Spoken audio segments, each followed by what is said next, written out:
दोस्तों, मेरा नाम है मोहित और आपका स्वागत है हमारे यूट्यूब चैनल हिस्ट्री चैंपियन में। तो जैसा कि आप जानते हो, आपका जो पेपर होने वाला है नेचुरल रिसोर्सेज एंड इन्वायरमेंट, उससे संबंधित जितने भी इंपॉर्टेंट क्वेश्चन है सारे के सारे मैं आपको करवाने वाला हूँ। ये वन शॉट वीडियो होने वाला है। इसमें आपको unit first, unit second, unit third और यूनिट फोर के जितने इंपॉर्टेंट एमसीक्यू है सारे के सारे आपको रिविजन उनका देखने को मिलने वाला है। तो चलो शुरू करते हैं अपन। सबसे पहले आपके सामने जो है, निम्नलिखित में से कौन सा संसाधन है वो रिन्यूएबल है। साथ के साथ मैं आपको एक बात बताऊं, ये सॉल्यूशन वाली पीडीएफ है, टेलीग्राम चैनल पे मिल जाएगी। टेलीग्राम चैनल जरूर से ज्वाइन कर लेना, मस्ट है, जरूर से ज्वाइन कर लेना। सारे विद्यार्थी आपके लिए बहुत ज्यादा उपयोगी सिद्ध होने वाला है। तो इनमें से कौन सा संसाधन है वो रिन्यूएबल है। कौन सा संसाधन रिन्यूएबल है आपके सामने? सौर ऊर्जा। अब आपके सामने दो प्रकार के होते हैं, रिन्यूएबल और नॉन रिन्यूएबल एनर्जी रिसोर्सेज, जो प्राकृतिक संसाधन।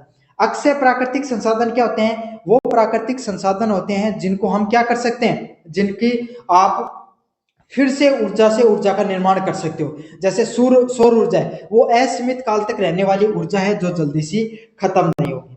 समझ में आ गया? तो ऐसे सौर ऊर्जा के प्रकार जो प्राकृतिक हो और प्राकृतिक में असीमित मात्रा में प्राप्त हो आपको, उसको क्या कहा जाता है? अक्षय ऊर्जा स्रोतों के नाम से जाना जाता है। नॉन रिन्यूएबल क्या होते हैं आपके सामने? अनवीनीकरण भी जिनको बोला जाता है, वो वाले आपके सामने ऊर्जा संसाधन जो सीमित मात्रा में आपके सामने, आपकी पृथ्वी पर, आपके भूगोल पे, आपके जो आपके आसपास जो मौजूद होते हैं, उसी को क्या कहा जाता है? आपके सामने रिन्यूएबल एनर्जी रिसोर्सेज के नाम से जाना जाता है। इनमें से अब आपके सामने क्या कोयला है, वो सीमित मात्रा में, असीमित मात्रा में। तो कोयला आप सबको पता है हमारी पृथ्वी पर सीमित मात्रा में मौजूद है। ऐसे ही पेट्रोलियम और ऐसे ही प्राकृतिक गैस, ये आपके सामने कुछ सीमित मात्रा में है। ये आज नहीं तो कल क्या हो सकते हैं? खत्म हो सकते हैं। लेकिन जो सौर ऊर्जा है वो आपके सामने असीमित मात्रा में आपके सामने पृथ्वी पर मौजूद होती है। सौर ऊर्जा है, सूर्य का जितने दिन अस्तित्व है इतने दिन सूर्य की किरणें आती रहेंगी और इतने दिनों में क्या होगा? सौर ऊर्जा का निर्माण होता रहेगा। तो इसका सही आंसर क्या? ऑप्शन नंबर सी है, वो सही आंसर होने वाला है। अगले वाला है, विश्व में सबसे ज्यादा उपजाऊ दोमट मिट्टी कहां पर पाई जाती है? तो कहां पर पाई जाती है? भारत में सबसे ज्यादा उपजाऊ दोमट मिट्टी पाई जाती है। अच्छा, दोमट मिट्टी होती कौन सी है? दो दोआबों के बीच में जो मिट्टी पाई जाती है उसको दोमट मिट्टी कहा जाता है। अब आप कहोगे कि सर दोआब क्या होते हैं? दोआब होते हैं सर दो, आपके सामने जो दो नदियों के पार्ट होते हैं। समझ में आ गया? एक ये आपके सामने जो तटबंध है, दूसरा तटबंध है, इसके बीच का जो क्षेत्र होता है इसको दोआब क्षेत्र बोला जाता है। मतलब ऐसे समझ लो, दो नदियों के बीच के क्षेत्र में जो मिट्टी पाई जाती है उसको दोआब के नाम से जाना जाता है। जो नदियां हैं वो आपको क्या करती है? आपके सामने हिमालय हो गया या फिर जहां से पहाड़ी क्षेत्र से निकलती है, वहां से जो मिट्टी है वो अपने साथ लाती हैं और मैदानी क्षेत्रों में छोड़ देती हैं। ये मिट्टी सबसे ज्यादा उपजाऊ मिट्टी होती है और यहाँ पर सबसे ज्यादा आपके सामने क्या है? उपजाऊपन देखने को मिलता है, सबसे ज्यादा फसल का उत्पादन होता है। उदाहरण स्वरूप बताऊं, गंगा के मैदान, गंगा के जो मैदान है वो आपके सामने दोआब मिट्टी के ही क्या है? एक बहुत अच्छे उदाहरण है। तो सबसे ज्यादा दोमट मिट्टी है वो कहां पर पाई जाती है? भारत में सबसे ज्यादा दोमट मिट्टी है वो पाई जाती है। इसका उदाहरण चाइना भी हो सकता है, लेकिन उससे भी ज्यादा कहां पर पाई जाती है? भारत में पाई जाती है। अच्छे से समझ में आ गया आपको ये वाला सिस्टम क्या होता है दोमट मिट्टी का? अगले वाला प्रश्न है, ग्रीन हाउस प्रभाव के प्रमुख कारण क्या होता है? तो ग्रीन हाउस इफेक्ट होता है, उसके प्रमुख क्या क्या कारण होते हैं, किस प्रकार से ग्रीन हाउस इफेक्ट है वो देखने को मिलता है। अच्छे से समझेंगे। प्रमुख कारण क्या है भाई, किस कारण से फैलता है अपने को ये बताना है, प्रभाव नहीं बताना है। यहाँ पर पहला है जल प्रदूषण। तो जल प्रदूषण तो ग्रीन हाउस प्रभाव का प्रभाव है। समझ में आ गया? ओजोन क्षरण ये भी प्रभाव है। कार्बन डाइऑक्साइड को देखेंगे और ध्वनि प्रदूषण। तो आपके सामने जो ग्रीन हाउस इफेक्ट होता है, ग्रीन हाउस प्रभाव होता है, इससे जल प्रदूषण देखने को मिलता है, ओजोन क्षरण देखने को मिलता है और ध्वनि प्रदूषण प्रभाव के स्वरूप देखने को मिलता है। लेकिन होता किसके कारण है? कार्बन डाइऑक्साइड के कारण होता है। कुछ ग्रीन हाउस इफेक्ट होता है। ग्रीन हाउस इफेक्ट क्या होता है मैं आपको बता देता हूँ। होता क्या है, जैसे कि अपनी पृथ्वी है, समझ में आ गया? पृथ्वी पे सूर्य की किरणें आती हैं, है ना? ओजोन परत द्वारा उनका क्या चाहता है, काफी जो यूवी रेडिएशन उनको वहीं पे रख दी जाती है और बाकी की सीधी पृथ्वी पर हमारे टकराती है। अब पृथ्वी एक ये समझ लीजिए कांच की तरह होती है। यहाँ पर कोई सूर्य की किरण आई, इसको ये वापस रिफ्लेक्ट कर देती है अंतरिक्ष की तरफ। समझ में आया? कोई सूर्य किरण आई, उसको वापस भेज दिया। अब हमारा जो वातावरण है उसके अंदर वायु के वायु, अलग अलग प्रकार की वायु पाई जाती हैं, उसमें अलग अलग गैस होती हैं, जैसे नाइट्रोजन, ऑक्सीजन, कार्बन डाइऑक्साइड, है ना, नाइट्रस ऑक्साइड, सल्फर डाइऑक्साइड। तो इनमें से कुछ गैसेज ऐसी होती हैं, जैसे कार्बन डाइऑक्साइड हो गई, सल्फर डाइऑक्साइड हो गई, है ना, सीओ हो गई, कार्बन मोनोऑक्साइड हो गई। ये कुछ ऐसी गैसेज होती हैं जो क्या करती हैं, ये जो ऊर्जा आ रही है, सूरज की जो किरणें आ रही हैं, इनको अपने अंदर समावेशित कर लेती हैं। समावेशित मतलब सूरज की जो ऊर्जा है उसको अपने अंदर ट्रैप कर लेती है। समझ में आ गया? अब क्या होता है, इससे जो वायु है, वायुमंडल वो गर्म रहता है। ये प्रभाव हमारे जो पृथ्वी है उसके लिए सही भी है। क्यों? क्योंकि अगर ऐसा नहीं हो तो सारी की सारी सूर्य किरणें वापस लौट जाएंगी और जो हमारी पृथ्वी का जो तापमान है वो दिन में गर्म रहेगा और शाम के समय एकदम ठंडा हो जाएगा। लेकिन वायुमंडल का जो तापमान है उसको स्थिर रखने में सहायक होती है। लेकिन अब क्या होने लगा, जैसे औद्योगिक क्रांति हुई, कार्बन डाइऑक्साइड की मात्रा जो जितनी चाहिए थी उससे ज्यादा होने लग गई वायुमंडल में। तो इससे क्या, जो पहले थोड़ी मात्रा में ऊर्जा संरक्षित करती थी, अब ज्यादा गैसेज है तो ज्यादा करने लगी। इससे क्या, पृथ्वी का तापमान धीरे धीरे बढ़ने लग गया। इसी को क्या कहता है, ग्रीन हाउस प्रभाव के नाम से जाना जाता है। इसी को ग्रीन हाउस इफेक्ट के नाम से जाना जाता है। और जो इस प्रभाव को फैलाने में सहायक होते हैं गैसेज, उनको क्या कहा जाता है, कार्बन, उन्हीं को क्या, ग्रीन हाउस गैसेज के नाम से जाना जाता है। जैसे carbon dioxide, carbon monoxide, sulphur dioxide, है ना, नाइट्रस ऑक्साइड। ये कुछ आपके इसके कुछ प्रमुख उदाहरणों में से एक है। 1997 में अपनाया गया क्योटो प्रोटोकॉल किससे संबंधित है? तो 1997 में जो क्योटो प्रोटोकॉल अपनाया गया वो किससे संबंधित है आपके सामने? जलवायु परिवर्तन से है। तो 1997 में क्योटो नामक जगह थी, वहां पर एक क्या क्या, जैसे भारत में आपके सामने दिल्ली है ऐसे समझ लो, वहां पर क्योटो में एक समझौता किया गया, सारी दुनिया के लोग बैठे, उन्होंने क्या बात की कि जलवायु, जो हमारा जलवायु है, परितंत्र है, उसमें जो परिवर्तन देखने को मिल रहा है इसको हमें नियंत्रित करना पड़ेगा। इसी को क्या कहा जाता है, जलवायु परिवर्तन के नाम से जाना जाता है। और इसको ये कहां पर निश्चित किया गया? क्योटो प्रोटोकॉल में किया गया। मोस्ट इंपोर्टेंट पर्सन है, अच्छे से कर लेना, आपके सामने पर्सन देखने को मिलने वाला है। अगला शब्द है फूड वेव। शब्द किससे संबंधित है?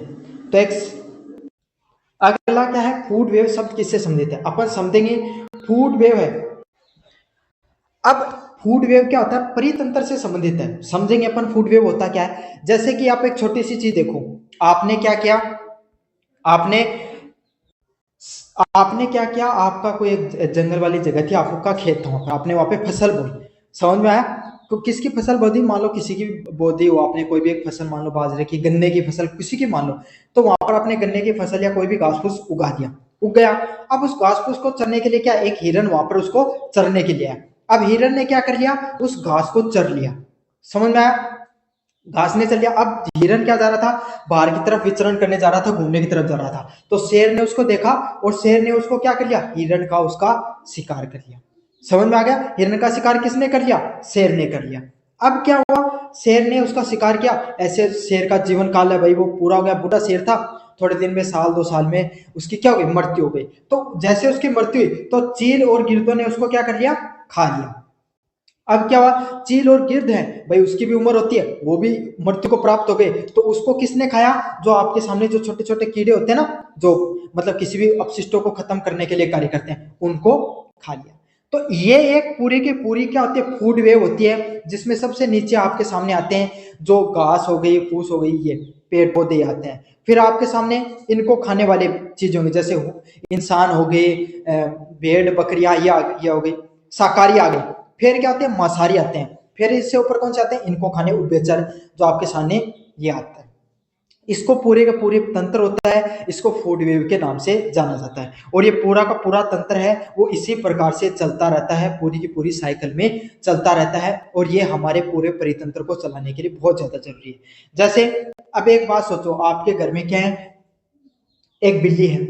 समझ में आ गया? तो जैसे आपको एक उदाहरण दिया जाता है भाई, अगर खेत है, खेत होंगे आप सभी के, खेत में अगर बहुत ज्यादा चूहे हो जाएंगे तो क्या हो जाएगा, आपका खेत का नुकसान हो जाएगा, वो फसल नहीं उगने देंगे। और अगर चूहों को मारने के लिए किस चीज की जरूरत होती है, सांप की जरूरत होती है।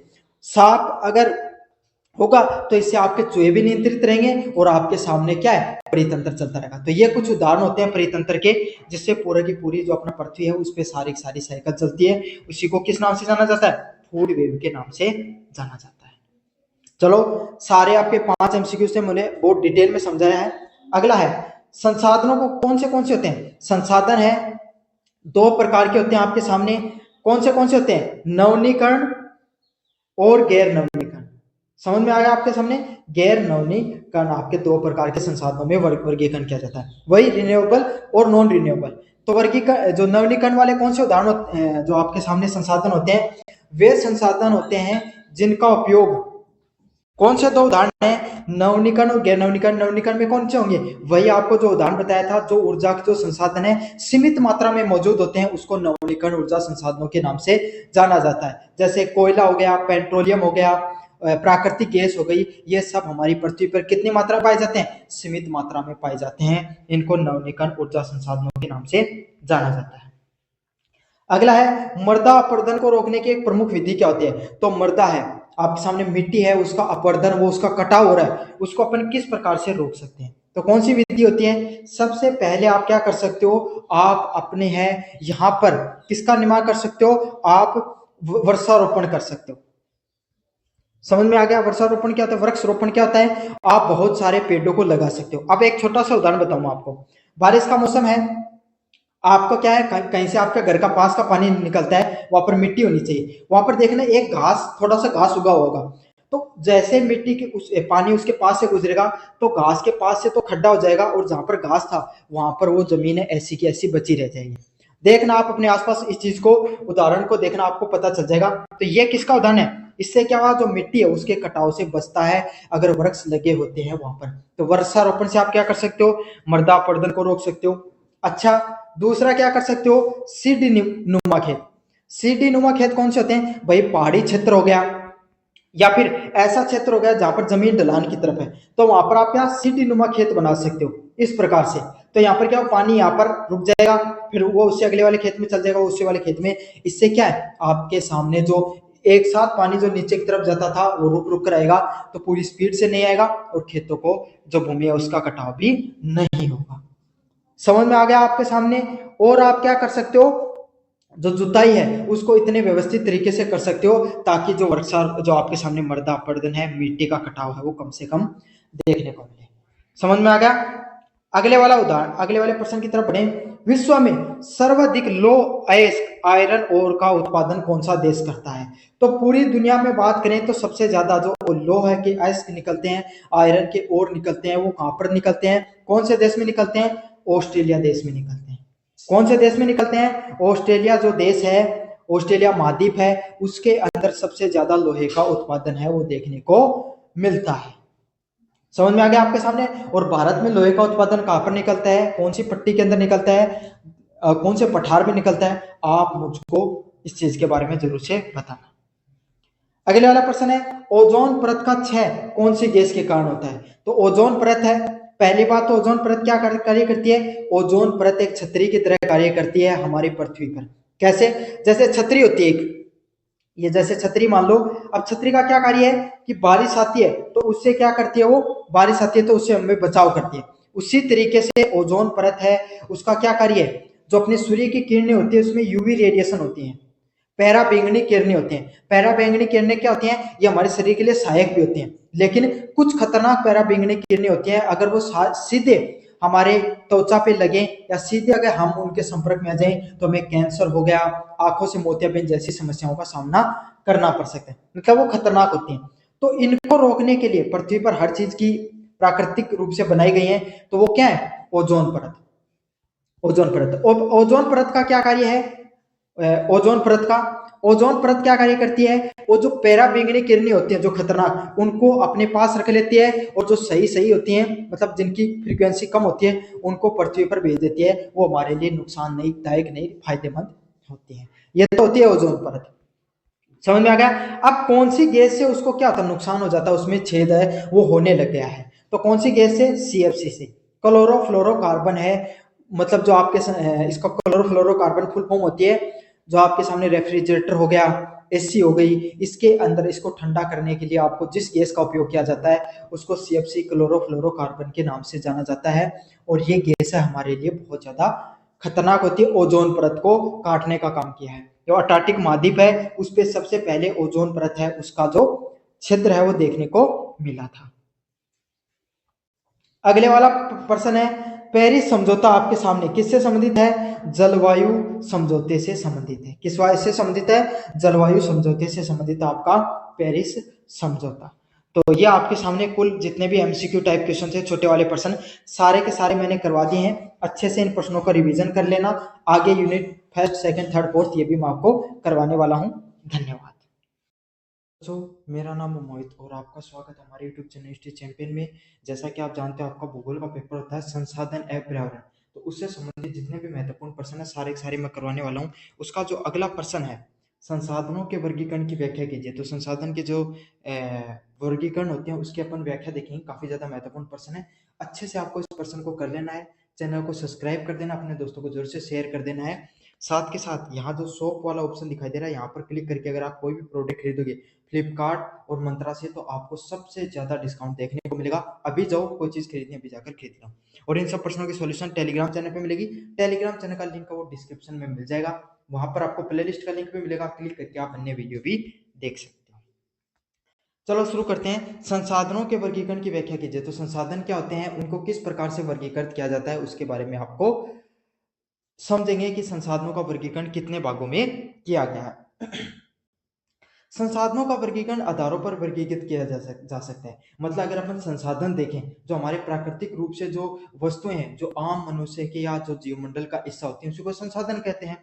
उसकी अगर अपन उसकी उत्पत्ति, उसके जो आधार हैं, किन किन आधारों पर संसाधनों को बांटा जा सकता है, तो उसके कुछ 3 से 4 भाग होते हैं जिनके आधार पर अपन संसाधनों को बांटते हैं। एक एक करके सभी प्रकारों को समझेंगे। पहला प्रकार है उत्पत्ति के आधार पे। जो संसाधन होते हैं उनको पहला कौन सा आधार आता है, उत्पत्ति के आधार पे समझेंगे। उत्पत्ति के आधार पे 2 भागों में बांटा जाता है, जैविक संसाधन व अजैविक संसाधन। कौन से होते हैं जैविक संसाधन? नाम से पता चल रहा है आपको, जैविक संसाधन जीवमंडल से प्राप्त होने वाले, जैसे कि मनुष्य, वनस्पति, जीव जंतु। तो ऐसे याद कर लो, जैविक मतलब जीवन, ऐसी चीजें जिनके अंदर आपको जीवन देखने को मिले, जीवित दिखाई दें, जो आपको, जिनके अंदर आपको क्रिया प्रक्रिया जो करते हुए दिखाई दें, उसको क्या कहा जाता है? आपको जैविक संसाधनों के नाम से जाना जाता है। जैसे मनुष्य हो गया आपके सामने, मनुष्य क्या है? आपके सामने जीवित प्राणियों के रूप में अपन को नजर आते हैं। दूसरे जीव जंतु, याद करने की ट्रिक बता रहा हूँ, ये इसकी कोई स्टेटमेंट नहीं है ताकि आपको याद हो जाए। समझ में आ गया? इस ट्रिक से आप याद कर सकते हो। बाकी डेफिनेशन ये होती है कि जीवमंडल से प्राप्त होते हैं। अगला क्या है? जीव जंतु। जीव जंतु जैसे जानवर हो गए, पशु पक्षी हो गए आपके सामने, जो आपके सामने क्रिया प्रक्रिया करते हुए दिखाई देते हैं इस जीव मंडल में, उसको क्या कहा जाता है? आपको जैविक संसाधनों के नाम से जाना जाता है। वनस्पति हो गए, इनके अंदर आपको जीवन तो नहीं दिखाई देगा कि भाई क्रिया, ऐसे तो नहीं कि भाई पेड़ चलकर कहीं पे जा रहे हैं, लेकिन जो आपके सामने मनुष्य हो गए और जीव जंतु हो गए, इनका जीवन किन पर निर्भर करता है? पेड़ पौधों पर निर्भर करता है। अगर इस पृथ्वी पर पेड़ पौधे नहीं होंगे तो ना तो यहाँ पर जीव जंतु रह पाएंगे, ना ही मनुष्य रह पाएंगे। तो इस प्रकार के संसाधन जो हमें जीव मंडल से प्राप्त होते हैं, जीवों के द्वारा प्राप्त होते हैं, उसको क्या कहा जाता है आपके सामने? जैविक संसाधनों के नाम से जाना जाता है। अगले कौन से प्रकार के संसाधन होते हैं? अजैविक संसाधन। कौन से होते हैं? निर्जीव वस्तुओं से बने होते हैं। वो संसाधन जो आपके सामने अलग अलग प्रकार के जो निर्जीव वस्तु होते हैं उनसे बने होते हैं, उनको अजैविक संसाधनों के नाम से जाना जाता है। मतलब ऐसे संसाधन जिनके अंदर आपको क्या नहीं हो? जीवन नहीं दिखाई दे। समझ में आ गया? निर्जीव हो, जिसके अंदर कोई किसी भी प्रकार की आपको क्रिया प्रक्रिया नहीं दिखाई दे, उसको क्या कहा जाता है आपके सामने? अजैविक संसाधनों के रूप में जाना जाता है। जैसे चट्टान है, संसाधन है ये आपके सामने। चट्टानों के बिना, चट्टान है, इनके बिना इन मनुष्य जीवन है वो अधूरा है, मतलब नहीं हो सकता है। चट्टानों के अंदर आपको अलग अलग प्रकार के धातु पाए जाते हैं, खनिज पाए जाते हैं। अलग अलग प्रकार की सभ्यताओं के निर्माण के लिए चट्टानों की बहुत जरूरी है ना? सबसे पहले इंसान ने जो हथियार बनाए थे वो भी किससे बनाए थे? पत्थर से बनाए थे। तो यही है, चट्टान है आपके सामने, धातु हो गई, अलग अलग प्रकार की जो धातु हैं उनका हो गई, जल और वायु हो गई, वो आपके सामने। ये कैसे संसाधन है? अजैविक हैं, आप इनके अंदर आपको जीवन ही दिखाई देता है।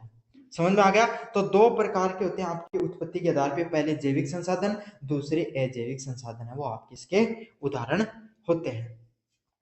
अगला है समायता के आधार पे। समायता के आधार पे मतलब कौन से संसाधन होते हैं? पहले नवीनीकरण संसाधन और दूसरे अनवीनीकरण संसाधन।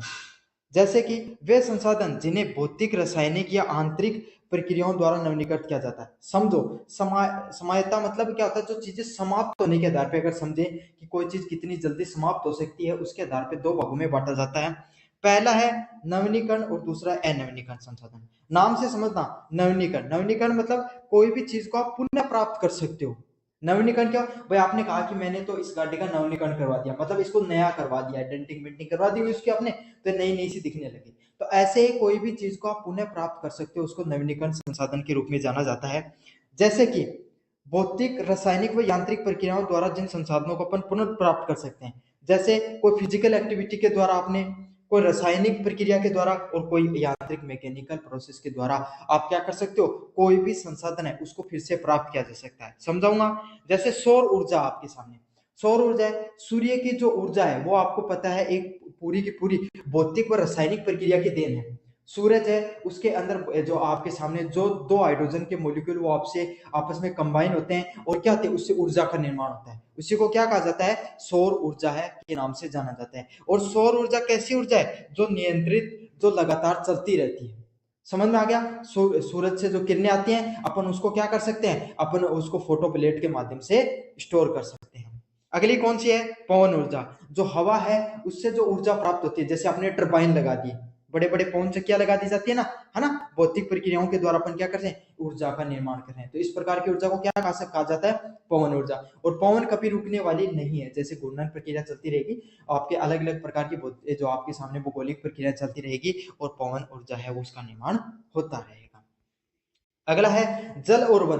तो जल की ऊर्जाएं भाई, ज्वार भाटा जैसे है, आपने उसकी मदद से आपने क्या कर लिया, जो ऊर्जा बना ली, या फिर आपने क्या किया, आप जो आपने बांध बना लिए, और उन बांधों पर क्या है, उस बांधों के पानी से आपने जो ऊर्जा है उसका निर्माण किया, तो उसको किस नाम से जाना जाता है, आपके सामने जल ऊर्जा के नाम से जाना जाता है। और वनों के माध्यम से, कोयला वगैरह से जो आपके वन हो गए, वो भी क्या बार बार वापस रिस्टोर होते रहते हैं, बस अपन उनको काटे नहीं, वनों को संरक्षित करके रखें, वन अपने आप खुद को निर्माण कर लेते हैं। तो इस प्रकार के जो संसाधन होते हैं, जिनको बार बार आप क्या, भौतिक, रासायनिक व यांत्रिक प्रक्रियाओं के द्वारा पुनः नवीनीकरण किया जा सकता है, उसको क्या कहा जाता है, नवीनीकरण संसाधनों के नाम से जाना जाता है। अगले वाला है अनवीनीकरण संसाधन। वे संसाधन जो एक बार प्रयोग होने के बाद समाप्त हो जाते हैं। तो अनवीनीकरण संसाधन कौन से होते हैं, वे संसाधन जो एक बार आपने प्रयोग किया और उसके बाद में क्या हो गए, वो समाप्त हो गए। अनवीनीकरण मतलब जिनको पुनः प्राप्त किया जा सकता है, अनवीनीकरण मतलब जिसको आप पुनः प्राप्त नहीं कर सकते हो, उसको कौन से नाम से जाना जाता है, अनवीनीकरण संसाधनों के नाम से जाना जाता है। अच्छा, ऐसे संसाधन जिनको आप एक बार उपयोग किया, जैसे आपने एक लकड़ी जलाई, समझ में आ गया, लकड़ी जलाकर क्या कर दिया, उसको जलाया, उसको थोड़ा कोयला बन गया, बाकी राख हो गई। फिर कोयले से आपने क्या किया, भट्टी जला ली, अब कोयला था वो क्या हो गया, उससे खत्म हो गया। तो यही है, आप क्या पुनः राख से आप कोयला बना सकते हो, नहीं बना सकते हो। तो यही है, आपके गाड़ी के अंदर जो पेट्रोल डाला, आप कहीं गांव में घूमने के लिए चले गए, तो वो क्या हो गया, पेट्रोल खत्म हो गया, उसका पुनर्निर्माण नहीं हो सकता है सौर ऊर्जा की तरह। तो ऐसे संसाधन जिनको एक बार पुनः उपयोग करने के बाद में क्या हो सकता है, उनको बनने में हजारों लाखों वर्ष लग जाते हैं, बहुत ज्यादा लंबा समय लग सकता है उनको निर्माण होने में, उनको क्या कहा जाता है, अनवीनीकरण संसाधनों के नाम से जाना जाता है। जैसे कि कोयला है ना, पेट्रोलियम, प्राकृतिक गैस, खनिज है, ये सब क्या होते हैं आपके सामने, ये सारे के सारे अनवीनीकरण खनिज होते हैं। पेट्रोलियम वाला उदाहरण दे दिया, आपके घर में गैस है, आपने गैस चूल्हा जलाया, आपने खाना बना लिया, खाना पकाने के बाद में गैस को क्या हो गया, जो वो गैस थी, प्राकृतिक गैस थी, वो आपने यूज कर ली, क्या आप उसको पुनः प्राप्त कर सकते हो, नहीं कर सकते हो। तो इस प्रकार के संसाधनों को अनवीनीकरण संसाधनों के नाम से जाना जाता है। अगला, स्वामित्व के आधार पे। स्वामित्व के आधार पे क्या होता है कि भाई कोई व्यक्ति के पास चीज है, जैसे आपके पास आपका मोबाइल है, तो एक आप क्या उसके स्वामी हो, स्वामित्व हो आपके पास, आपके पिताजी पास आपके घर की जमीन है 50 बीघा 60 बीघा, तो उसके क्या है, स्वामित्व है उनका उनके पास। तो किसी भी इंसान के पास कोई वस्तु है, कोई संसाधन है, वो उसका क्या होता है, उसका स्वामित्व होता है। जैसे कि व्यक्तिगत व्यक्तिगत स्वामित्व क्या होता है आपके सामने, आपका घर है, आपके पास गाड़ी है, आपके पास मोबाइल है, आपके पास जो भी चीज है जिसके आपका आप कहते हो कि भैया तो मेरी है, ये तो मेरी है भैया, वस्तु तो मेरी है, वो क्या आती है, व्यक्तिगत स्वामित्व के नाम से जाना जाता है। सामुदायिक जो आपके सामने स्वामित्व क्या होता है, आपका गांव है, आप या गांव या शहर में रहते हो, आप किसी वार्ड में रहते हो, वहां पर आपका एक सामुदायिक केंद्र होगा, होगा ना, आपके जो जाति हो गई, आपके धर्म के लोगों ने क्या एक पैसे इकट्ठे देकर चंदा करके कोई एक भवन का निर्माण कर रखा है जिसके समाज के कोई भी लोग उपयोग कर सकते हैं। समझ में आ गया? जिसमें सरकार का कोई योगदान नहीं था, आप सब गांव वालों ने मिलकर क्या किया, एक भवन का निर्माण करा दिया। उसको क्या कहा जाता है? सामुदायिक आपके सामने स्वामित्व के नाम से जाना जाता है। अगला है राष्ट्रीय और अंतर्राष्ट्रीय संसाधन। राष्ट्रीय संसाधन कौन से होते हैं? वे संसाधन जो आपके सामने राष्ट्र के निर्माण में उपयोग किए जाते हैं, जैसे कि आपकी ग्राम पंचायत हो गई, ग्राम पंचायत का भवन हो गया आपके सामने, आपके अस्पताल, सरकारी स्कूलें, ये सारे क्या है? राष्ट्रीय संस्थान है। समझ आगे? जो सरकारी संस्थान होते हैं वो क्या होते हैं? राष्ट्रीय संसाधन होते हैं। अंतर्राष्ट्रीय संसाधन कैसे होते हैं? अंतर्राष्ट्रीय संसाधन होते हैं जहां दो देशों के बीच में आपके सामने बॉर्डर हो गई, है ना, नदियां हो गई। नदियां कैसी है? अंतर्राष्ट्रीय संसाधन है। अब ब्रह्मपुत्र नदी आती है, उसमें चीन का भी अधिकार है और भारत का भी अधिकार है। सिंधु नदी है, उस पर भारत और पाकिस्तान दोनों का अधिकार है। तो इस प्रकार के संसाधनों को क्या कहा जाता है? जहां पे एक से अधिक देश आपस में जुड़े रहते हैं, उसको अंतर्राष्ट्रीय संसाधनों के रूप में जाना जाता है। अगला है विकास के स्तर के आधार पे। तो विकास के स्तर के आधार पे संभावित, विकसित, भंडार व संचित कोष संसाधन। तो अलग अलग प्रकार के संसाधन होते हैं। जैसे संभावित संसाधन कौन से होते हैं आपके सामने, भंडारण करने वाले संसाधन कौन से होते हैं, और कोष संसाधन वाले संसाधन कैसे होते हैं। अलग अलग प्रकार के संसाधन पाए जाते हैं। इनका संसाधनों को बेहतर प्रबंधन व सतत उपयोग से समझने में मदद करता है। तो ये संसाधन कौन से होते हैं आपके सामने, जो आपको सतत विकास में, कि ऐसे जो आपके भी काम आ जाए और आने वाली भविष्य की पीढ़ियों के लिए भी काम आ जाए, उस प्रकार के संसाधनों को आपको विकास के स्तर पे संसाधनों के रूप में जाना जाता है। समझ में आ गया आपको सारी की सारी चीजें? अब बढ़ेंगे अपन अगले वाले टॉपिकों की तरफ, प्राकृतिक संसाधन प्रबंधन। आपने 1% देख लिया। अब अपन जो सारे इंपॉर्टेंट क्वेश्चन है उसका जो अगला इंपॉर्टेंट क्वेश्चन करा रहा हूं आपको, प्राकृतिक संसाधन प्रबंधन है, नेचुरल रिसोर्स मैनेजमेंट के मेथड के बारे में लिखिए कि प्राकृतिक जो संसाधन होते हैं उसका किस प्रकार से प्रबंधन किया जाता है। अन्य वीडियो भी आपको चैनल पे मिल जाएंगे, इसके जो प्लेलिस्ट की लिंक दे रखी है डिस्क्रिप्शन में, वहां से जाकर देख लेना आप। साथ साथ आपको टेलीग्राम का लिंक दे रखा है डिस्क्रिप्शन में, वहां से जाकर वो भी देख लेना। अब पढ़ेंगे प्राकृतिक संसाधन प्रबंधन के महत्व के बारे में। लिखिए कि प्राकृतिक जो संसाधन का प्रबंधन किया जाता है उसमें क्या क्या महत्व होता है।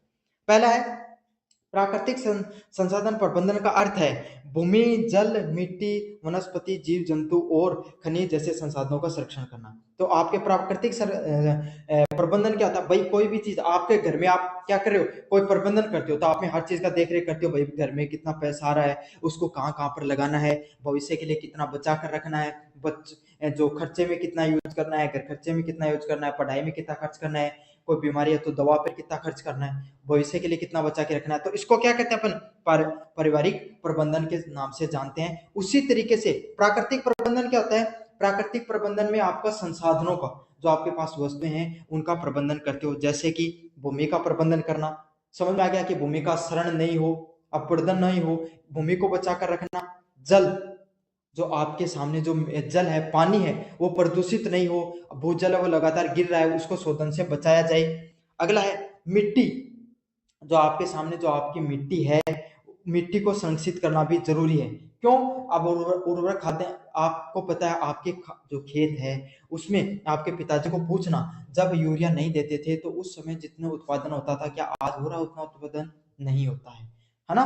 क्यों? धीरे धीरे उत्पादन क्षमता वो घटती जा रही है। तो मिट्टी को बचाना भी बहुत ज्यादा जरूरी है, क्योंकि अगर मिट्टी उपजाऊ है तो सब कुछ है। मिट्टी अगर उपजाऊ नहीं रह जाएगी, मिट्टी बंजर हो जाएगी, तो हमारा कुछ कोई भी विकास नहीं होगा। जीव जंतु और खनिज जैसे संसाधनों का संरक्षण करना और उनके सतत उपयोग का ध्यान रखना और प्रभावी ढंग से प्रयोग करना जरूरी है।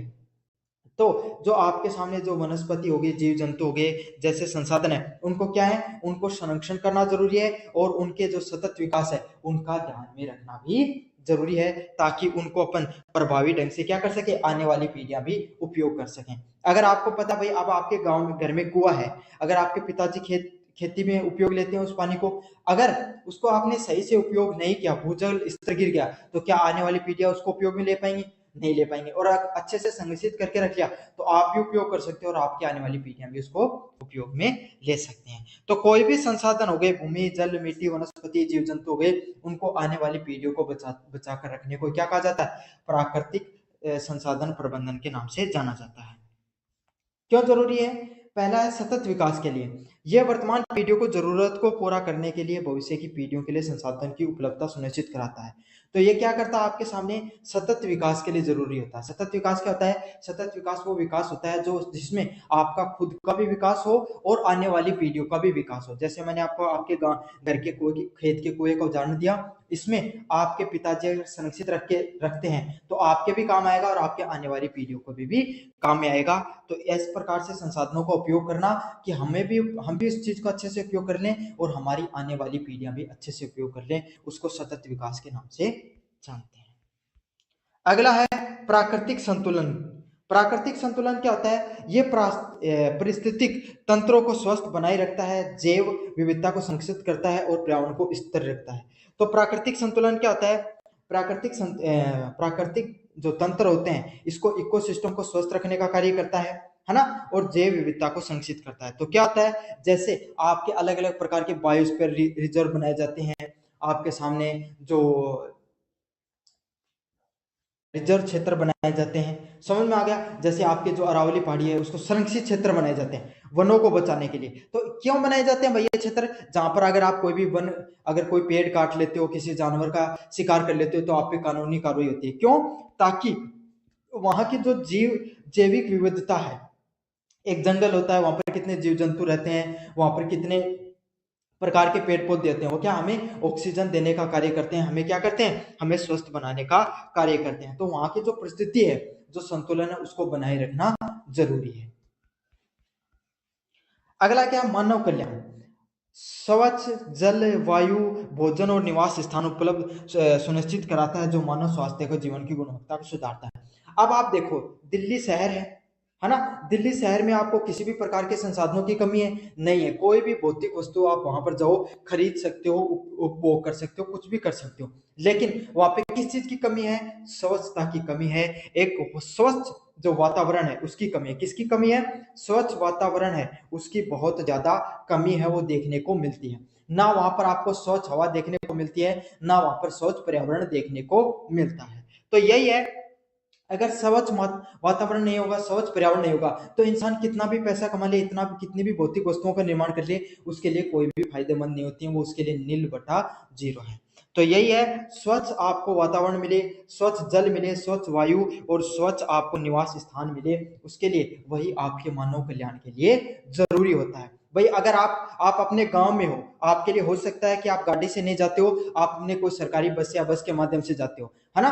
आप हो सकता है आपके पास अच्छा और संसाधनों की कमी हो, अच्छी स्कूल आपके 5-10 किलोमीटर दूर पड़ती हो, आपका अच्छा अस्पताल 5 किलोमीटर दूर पड़ता हो, लेकिन आपके गांव में आप कैसे रहते हो? आराम से स्वस्थ रहते हो, अच्छा वातावरण मिलता है आपको, बीमारियां कम है, अस्थमा, डायबिटीज जैसी बीमारियां कम देखने को मिलती हैं, गंभीर बीमारियां भी कम देखने को मिलती हैं, अच्छा घर का खाना खाते हो, समझ में आ गया? अच्छी आपके पास जमीन है, घर का उगाते हो और घर का खाते हो। तो यही है, अच्छा जहाँ पे पर्यावरण होगा, जहाँ पे स्वच्छ जल होगा, वायु होगा, भोजन होगा, वहीं पर इंसान का क्या हो सकता है? कल्याण हो सकता है। और ये कैसे होगा? जब हम प्राकृतिक संसाधनों को बचा कर रखें।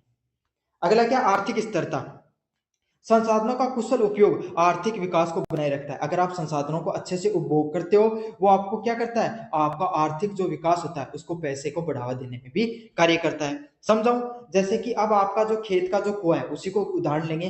खेत में अगर आपके कुआं है, अगर उसको, अगर आपने क्या कर रखा है, अच्छे से बचा कर रखा, ज्यादा पानी को खर्च नहीं किया, भूजल स्तर को मेंटेन करके रखा, तो क्या होगा? आपको वो हर साल फसल उगा कर देगा और आपको हर साल पैसे कमा कर देगा। समझ? मेहनत तो आपको करनी होगी, लेकिन अगर कुएं में पानी नहीं रहेगा तो क्या फसल उगा पाओगे? आप ऐसी नहीं उगा पाओगे। तो क्या होगा? आपको आर्थिक रूप से भी नुकसान होता है। तो यही है, अगर आप संसाधनों को अच्छे से उपभोग करते हो, उपयोग करते हो, तो वो क्या करता है? आपको आर्थिक विकास को बनाए रखने में भी मदद करता है।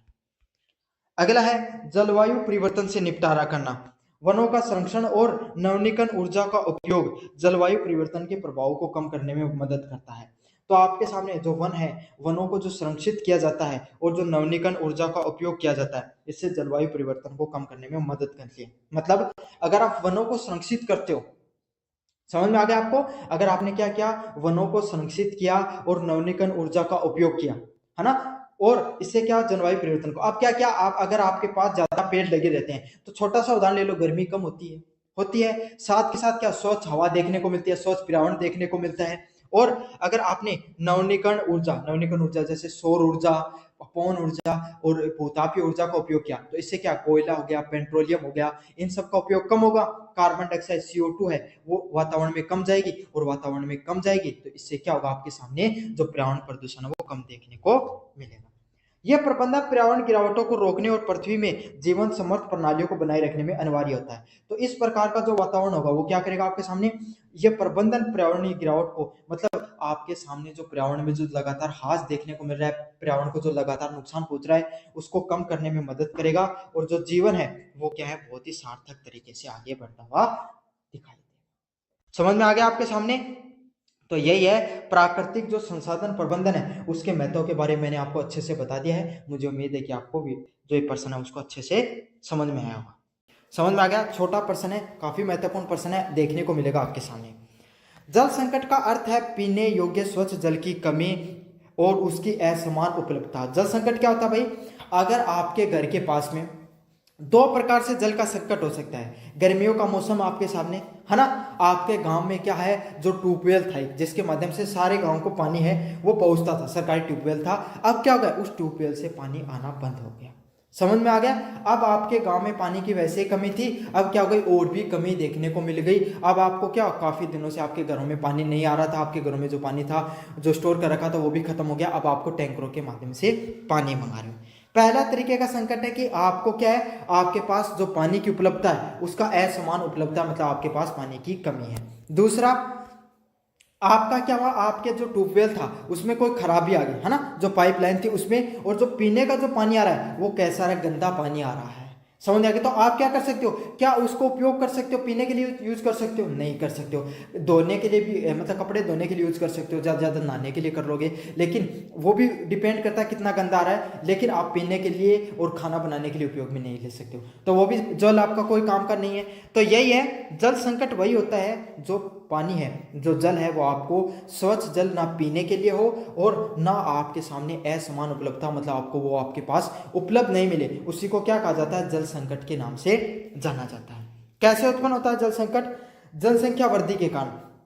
बढ़ती जनसंख्या के साथ साथ जल की मांगे हैं, जैसे घरेलू, कृषि व औद्योगिक की तीव्र वृद्धि होती है। मतलब जैसे जैसे आपके सामने जनसंख्या बढ़, तो आपके सामने जैसे जैसे जनसंख्या बढ़ती है, भाई पहले आपके घर में सोच लो, पहले आपके घर में सिर्फ आप चार लोग थे, अब आपके घर में क्या हो गए, आप टोटल 10 लोग हो गए, तो पानी की जरूरत बढ़ गई ना, है ना, हर चीज की जरूरत बढ़ जाती है। तो यही है, जैसे जैसे लोग बढ़ते हैं, पहले जो आपके गांव में 10 घर थे, अब आपके घर में 50 घर हो गए, तो पानी की जरूरतें बढ़ रही हैं। पहले एक ट्यूबवेल से काम चल जाता था सरकारी से, अब 2 ट्यूबवेल आपको करने पड़ रहे हैं। तो यही है, घरेलू मांगे बढ़ रही हैं। दूसरी, लोग बढ़ते हैं, जनसंख्या बढ़ी है भारत की, तो भाई खाने के लिए चीजें चाहिए, तो खाने के जो भाई खाद्यान्न है वो कहाँ से उत्पन्न होते हैं, कृषि से। और कृषि में भाई कोई भी वस्तु कैसे निर्माण होती है, अपने जो भूजल से या जल से अपन क्या करते हैं, निर्माण करते हैं कृषि का भी। औद्योगिक, और जैसे जैसे लोग बढ़ते हैं तो उद्योगों का भी निर्माण होता है, और उद्योग बिना जल के नहीं चलते हैं।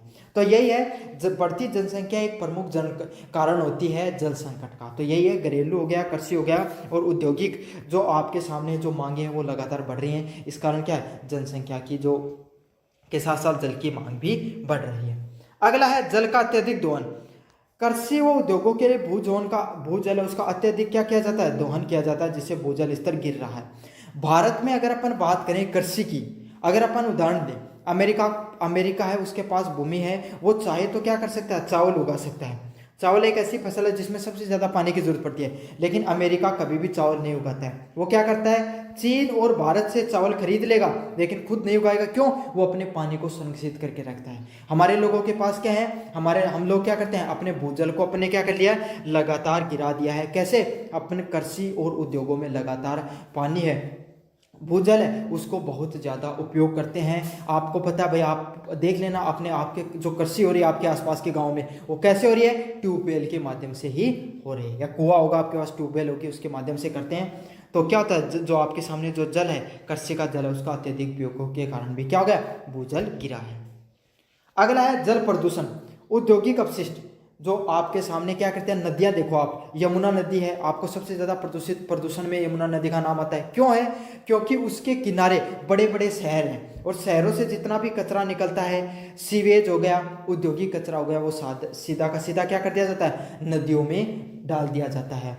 कोई झील हो गई, कोई पोखर हो गया, आपके सामने वहाँ पर डाल दिया जाता है। क्यों? क्योंकि लोग क्या समझते हैं, भाई नदी के साथ बहकर चला जाएगा, कौन सा पता चलता है। तो इससे क्या होती है, जो आपके सामने जो नदियाँ हैं वो औद्योगिक अपशिष्ट, औद्योगिक कचरे के कारण क्या हो जाती हैं, खराब हो जाती हैं।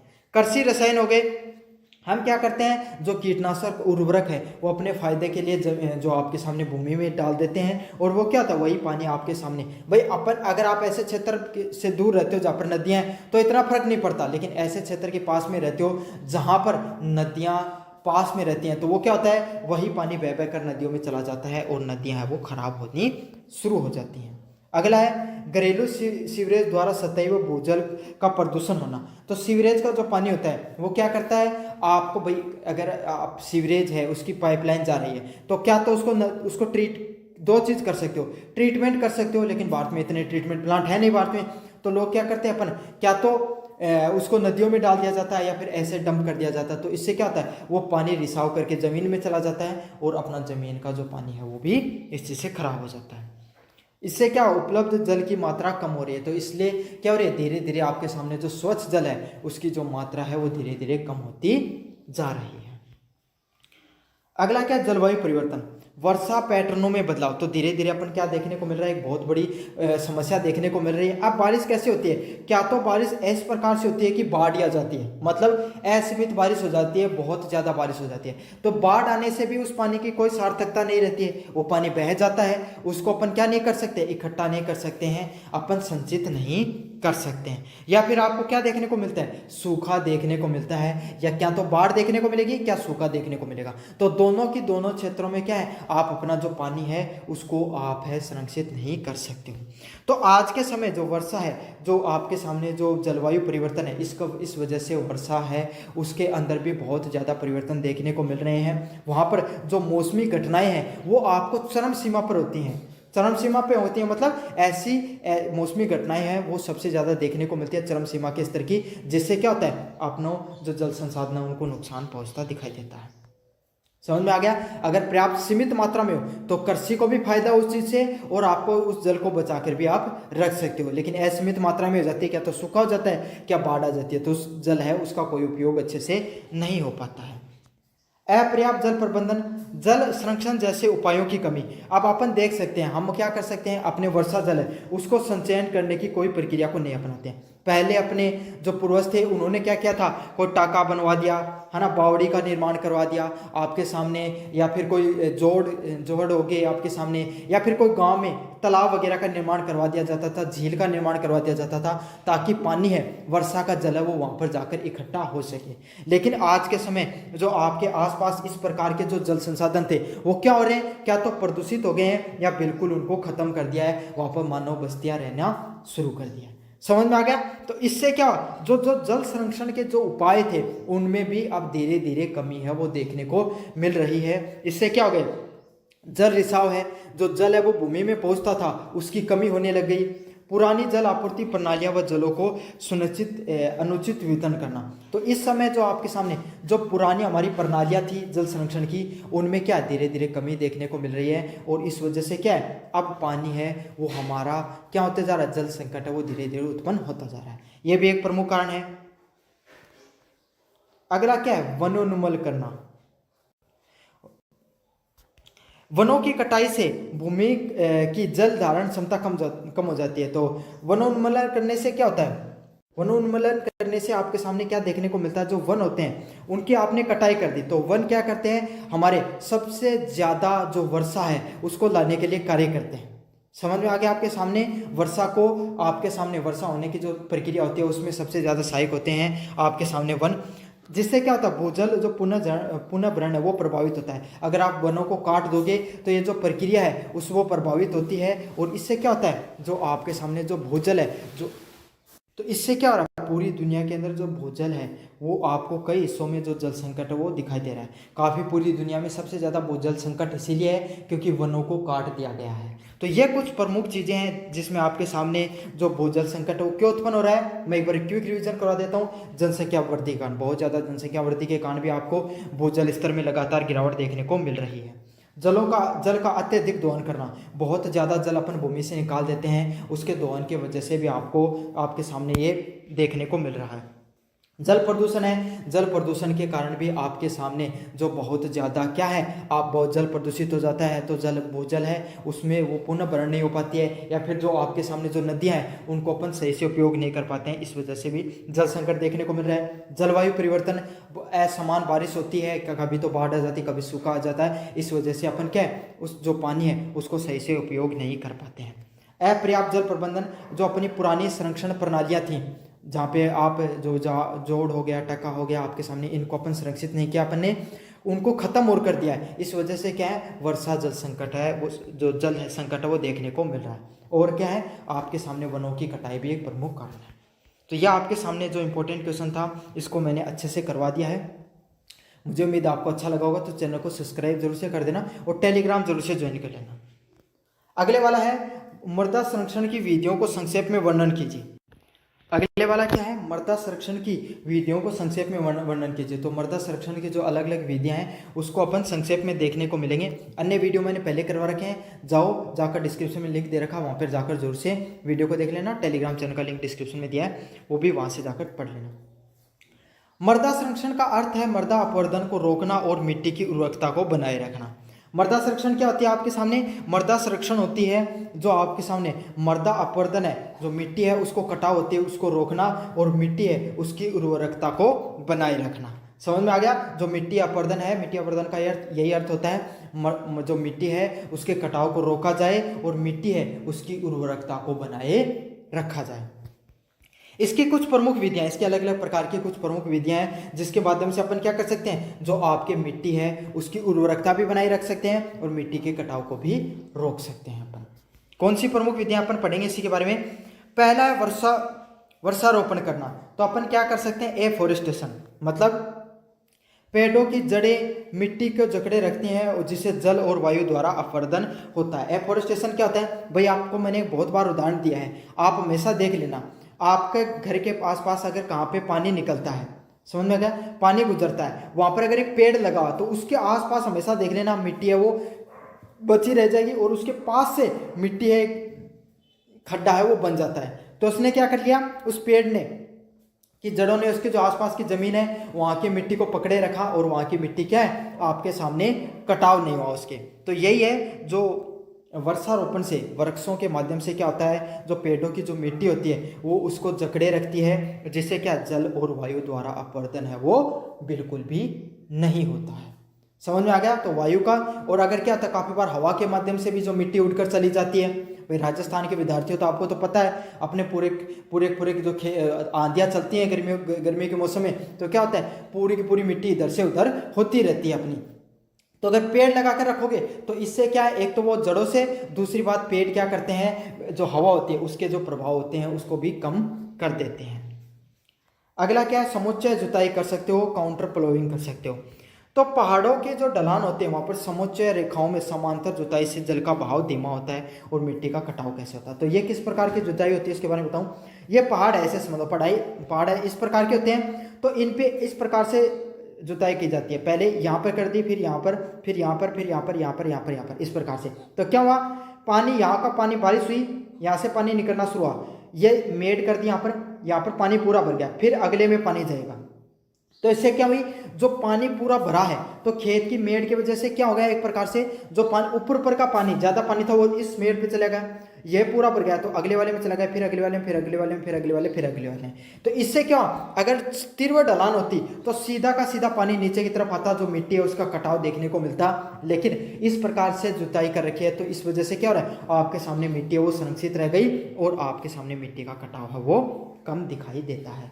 तो समुच्चय जुताई कर सकते हो, इस प्रकार का पहाड़ी क्षेत्र है जहां पर आप खेती भी कर सकते हो, तो इस प्रकार की जुताई प्रक्रिया है वो आपके लिए सहायक हो सकती है।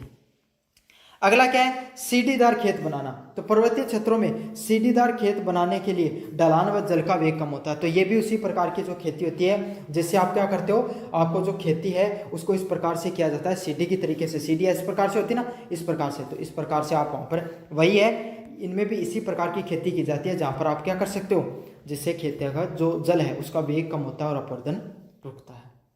पट्टीदार खेती क्या होती है, फसलों को पट्टियों पे उगाना, जहाँ फसलों को पट्टियों के बीच में घास की पट्टियां लगाई जाती है और अपरदन को रोका जाता है। तो ये क्या कर सकते हो, जैसे ये समझ लो आपका ये कोई ऐसी जगह पे आपका है मतलब खेत, जहाँ पर हवा की वजह से या पानी की वजह से क्या हो जाता है, बहुत ज़्यादा जो आपके सामने जो मिट्टी है वो आपकी बहती है। तो आप क्या कर सकते हो, पहले तो मेड़ लगा सकते हो उसके आसपास। समझ में आ गया, मेड़ पे क्या करती, घास कर दी। अब घास से क्या होता है, मिट्टी नहीं जाती है, पहली चीज। फिर आपका ये जो खेत था, इसके अंदर वो आपने क्या कर दिया, उसको 4 भागों में इस प्रकार से बांट दिया। समझ में आ गया, यहाँ पर आपने चारों तरफ फसल उगा दी और बीच में छोटी छोटी पट्टियां हैं वो घास की कर दी। तो इससे क्या, जो आपके सामने पानी इधर की साइड में लगा दी, तो पानी सीधा आया, वो बहाकर नहीं लेके जाए, घास उस मिट्टी को रोक लेता है। समझ में आ गया। तो आप क्या कर सकते हो, स्ट्रिप क्रॉपिंग भी कर सकते हो, पट्टीदार जो आपके सामने फसलों को भी उगा सकते हो, जहाँ से क्या होती हैं, फसलों को, जो फसल है वो फसलों के बीच में अपन घास की पट्टियाँ लगाई जा सकती हैं, जहाँ से क्या है, अपवर्दन रुक जाता है आपके सामने। समझ में आ गया आपके सामने। तो आप क्या कर सकते हो, आपके सामने जो फसलों और पट्टियों को, जो फसलों के बीच में पट्टियों को लगा दिया जाता है, जिससे फसल हैं वो क्या हो जाती है, पट्टियों के बीच में आपके सामने, उस वजह से मिट्टी का कटाव वो रुक जाता है। अगला है क्रॉप रोटेशन, फसल चक्कर करना। एक ही भूमि पर विभिन्न प्रकार की फसलों को बारी बारी से उगाने से मिट्टी की उर्वरकता बनी रहती है। तो मिट्टी की उर्वरकता कैसे बनाए रखते हो, आप क्या करते हो, ये आपकी जमीन है, उसको आपने 2 फसल एक साथ उगा सकते हो आप कोई भी जमीन पे। जैसे एक समय आपने क्या कर दिया, इधर की साइड आपने गेहूं उगा दिया, इधर की साइड आपने चना या सरसों है वो उगा दिया। फिर अगली साइड, इधर की साइड चना और इधर की साइड गेहूं और सरसों को उगा दिया। तो इस प्रकार से, या दाल उगा सकते हो, और कोई फसल है वो आप उगा सकते हो। तो इससे क्या होता है, आपके सामने जो मिट्टी है उसकी उर्वरकता वो बनी रहती है। क्यों, कोई भी एक फसल होती है उसमें क्या होता है, वो सिर्फ एक प्रकार के खनिज को ज़्यादा उपयोग करती है। जैसे कोई पोटास को ज़्यादा करती है, कोई है वो आपके सामने पोटेशियम को ज़्यादा करती है। समझ में आ गया, कोई आपके सामने नाइट्रोजन का ज़्यादा उपयोग करती है। तो एक एक फसल को उगाए जाओगे तो उसी खनिज की कमी होती चली जाती है। समझ में आ गया।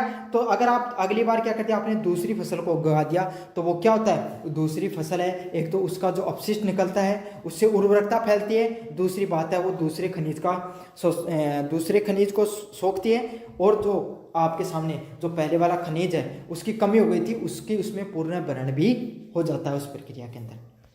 समझ में आ गया। तो आप क्या कर सकते हो, आप बार बार के फसलों को, अलग अलग प्रकार की फसलों को उगा सकते हो। इससे क्या है, मिट्टी की उर्वरकता है वो बनी रहती है। अगला क्या है, अति चारण पर नियंत्रण। तो आप अति चारण पर नियंत्रण कर सकते हो, जैसे कि पशुओं द्वारा अत्यधिक चराई से मिट्टी की ऊपरी परत हट जाती है।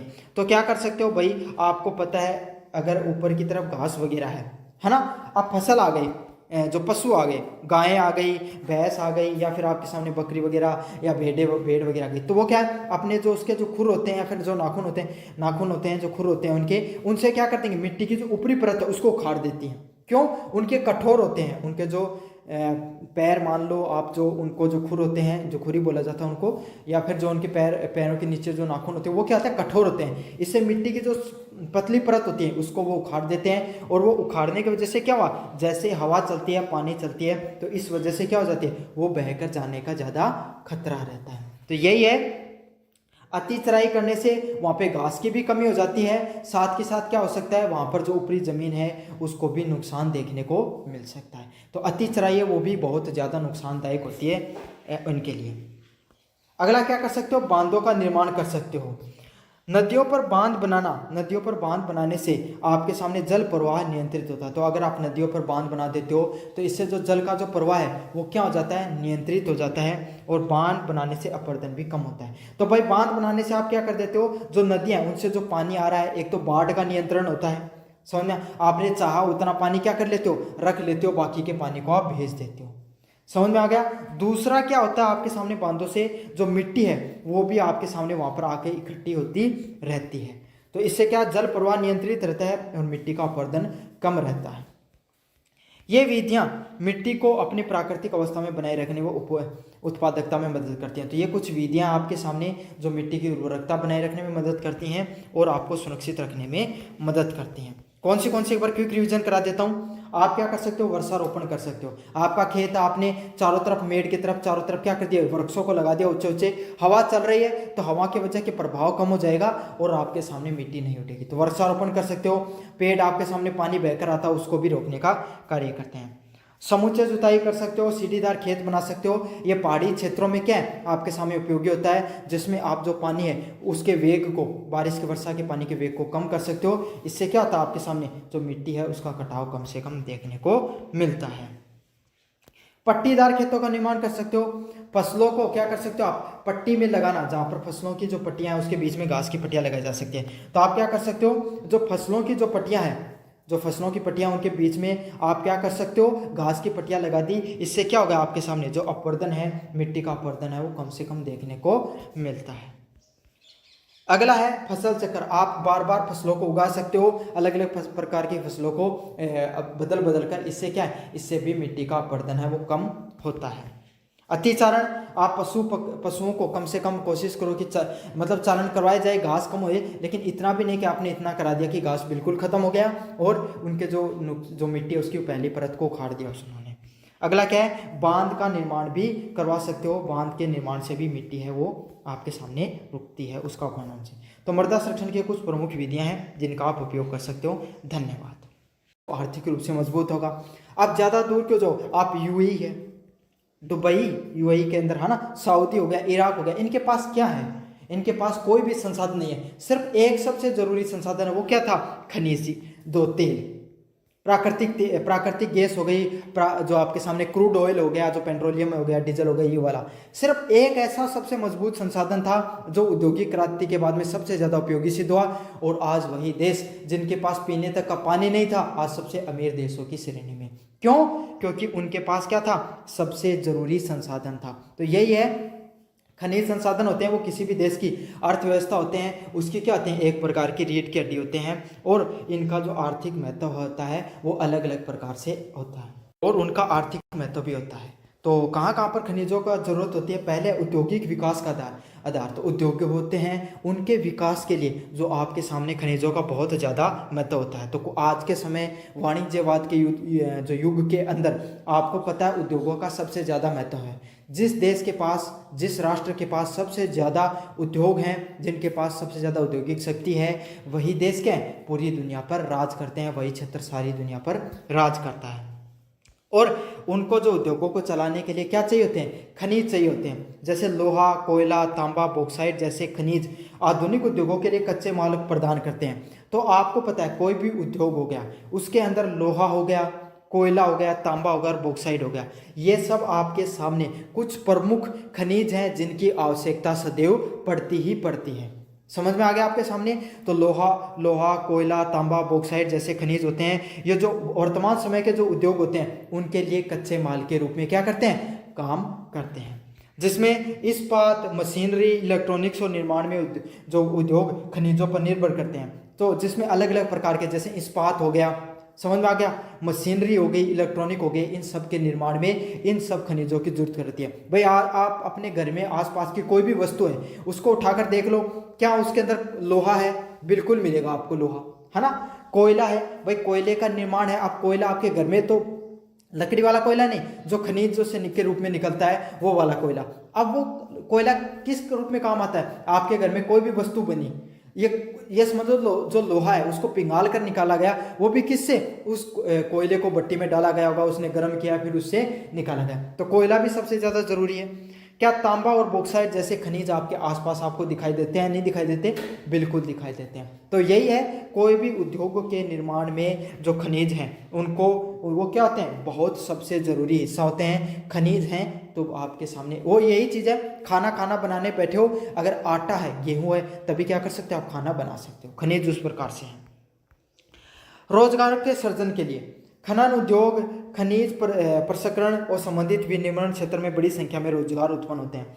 तो भाई आपको पता है कोई भी खनिज हो गया, खनिज को उसको खनन करने से लेकर निकालने से लेकर उसका आपको उसको अलग करने से लेकर उससे कोई वस्तु बनाने तक बहुत सारे लोग हैं उस प्रक्रिया से क्या होते हैं, जुड़े हुए होते हैं। तो इससे क्या होता है, बहुत सारे लोगों को रोजगार मिलता है। अब रोजगार मिलता है तो लोगों के हाथों में पैसा आता है, लोग आर्थिक रूप से मजबूत होते हैं। और कोई व्यक्ति हो गया, कोई भी राष्ट्र हो गया, आर्थिक रूप से मजबूत होता है तो उसकी क्या होती है, धीरे धीरे वो आगे भी बढ़ता है। तो यही है, खनिज है वो बहुत सारे लोगों को क्या करते हैं, रोजगार सर्जन या रोजगार प्रदान करने का भी कार्य करते हैं।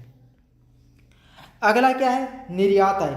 कई देश खनिजों का निर्यात करके बहुमूल्य विदेशी मुद्रा अर्जित करते हैं। तो खनिज क्या करते हैं, आपके सामने खनिज है जो कई देश क्या करते हैं, खनिजों को निर्यात करके खनिज एक देश से ले जाकर दूसरे देश तक आपको सामने जो निर्यात करते हैं, इससे क्या होते हैं, बहुमूल्य जो विदेशी मुद्रा है वो भी मिलती है। जैसे आपके सामने अब अमेरिका इतना मजबूत क्यों है, क्योंकि उसका जो डॉलर है, उसका जो डॉलर है वो क्या है, बहुत ज़्यादा मजबूत है। क्यों मजबूत है, सारी दुनिया में जो व्यापार होता है वो किस में होता है, डॉलर में होता है। डॉलर आप अमेरिका में ले जाओ, आप यूएसए में या यूरोप में ले जाओ, ऑस्ट्रेलिया में ले जाओ, एशिया में किसी भी कॉन्टिनेंट में ले जाओ, अगर आपको व्यापार करना है तो सर्वमान्य चीज़ क्या होगी, डॉलर होगी।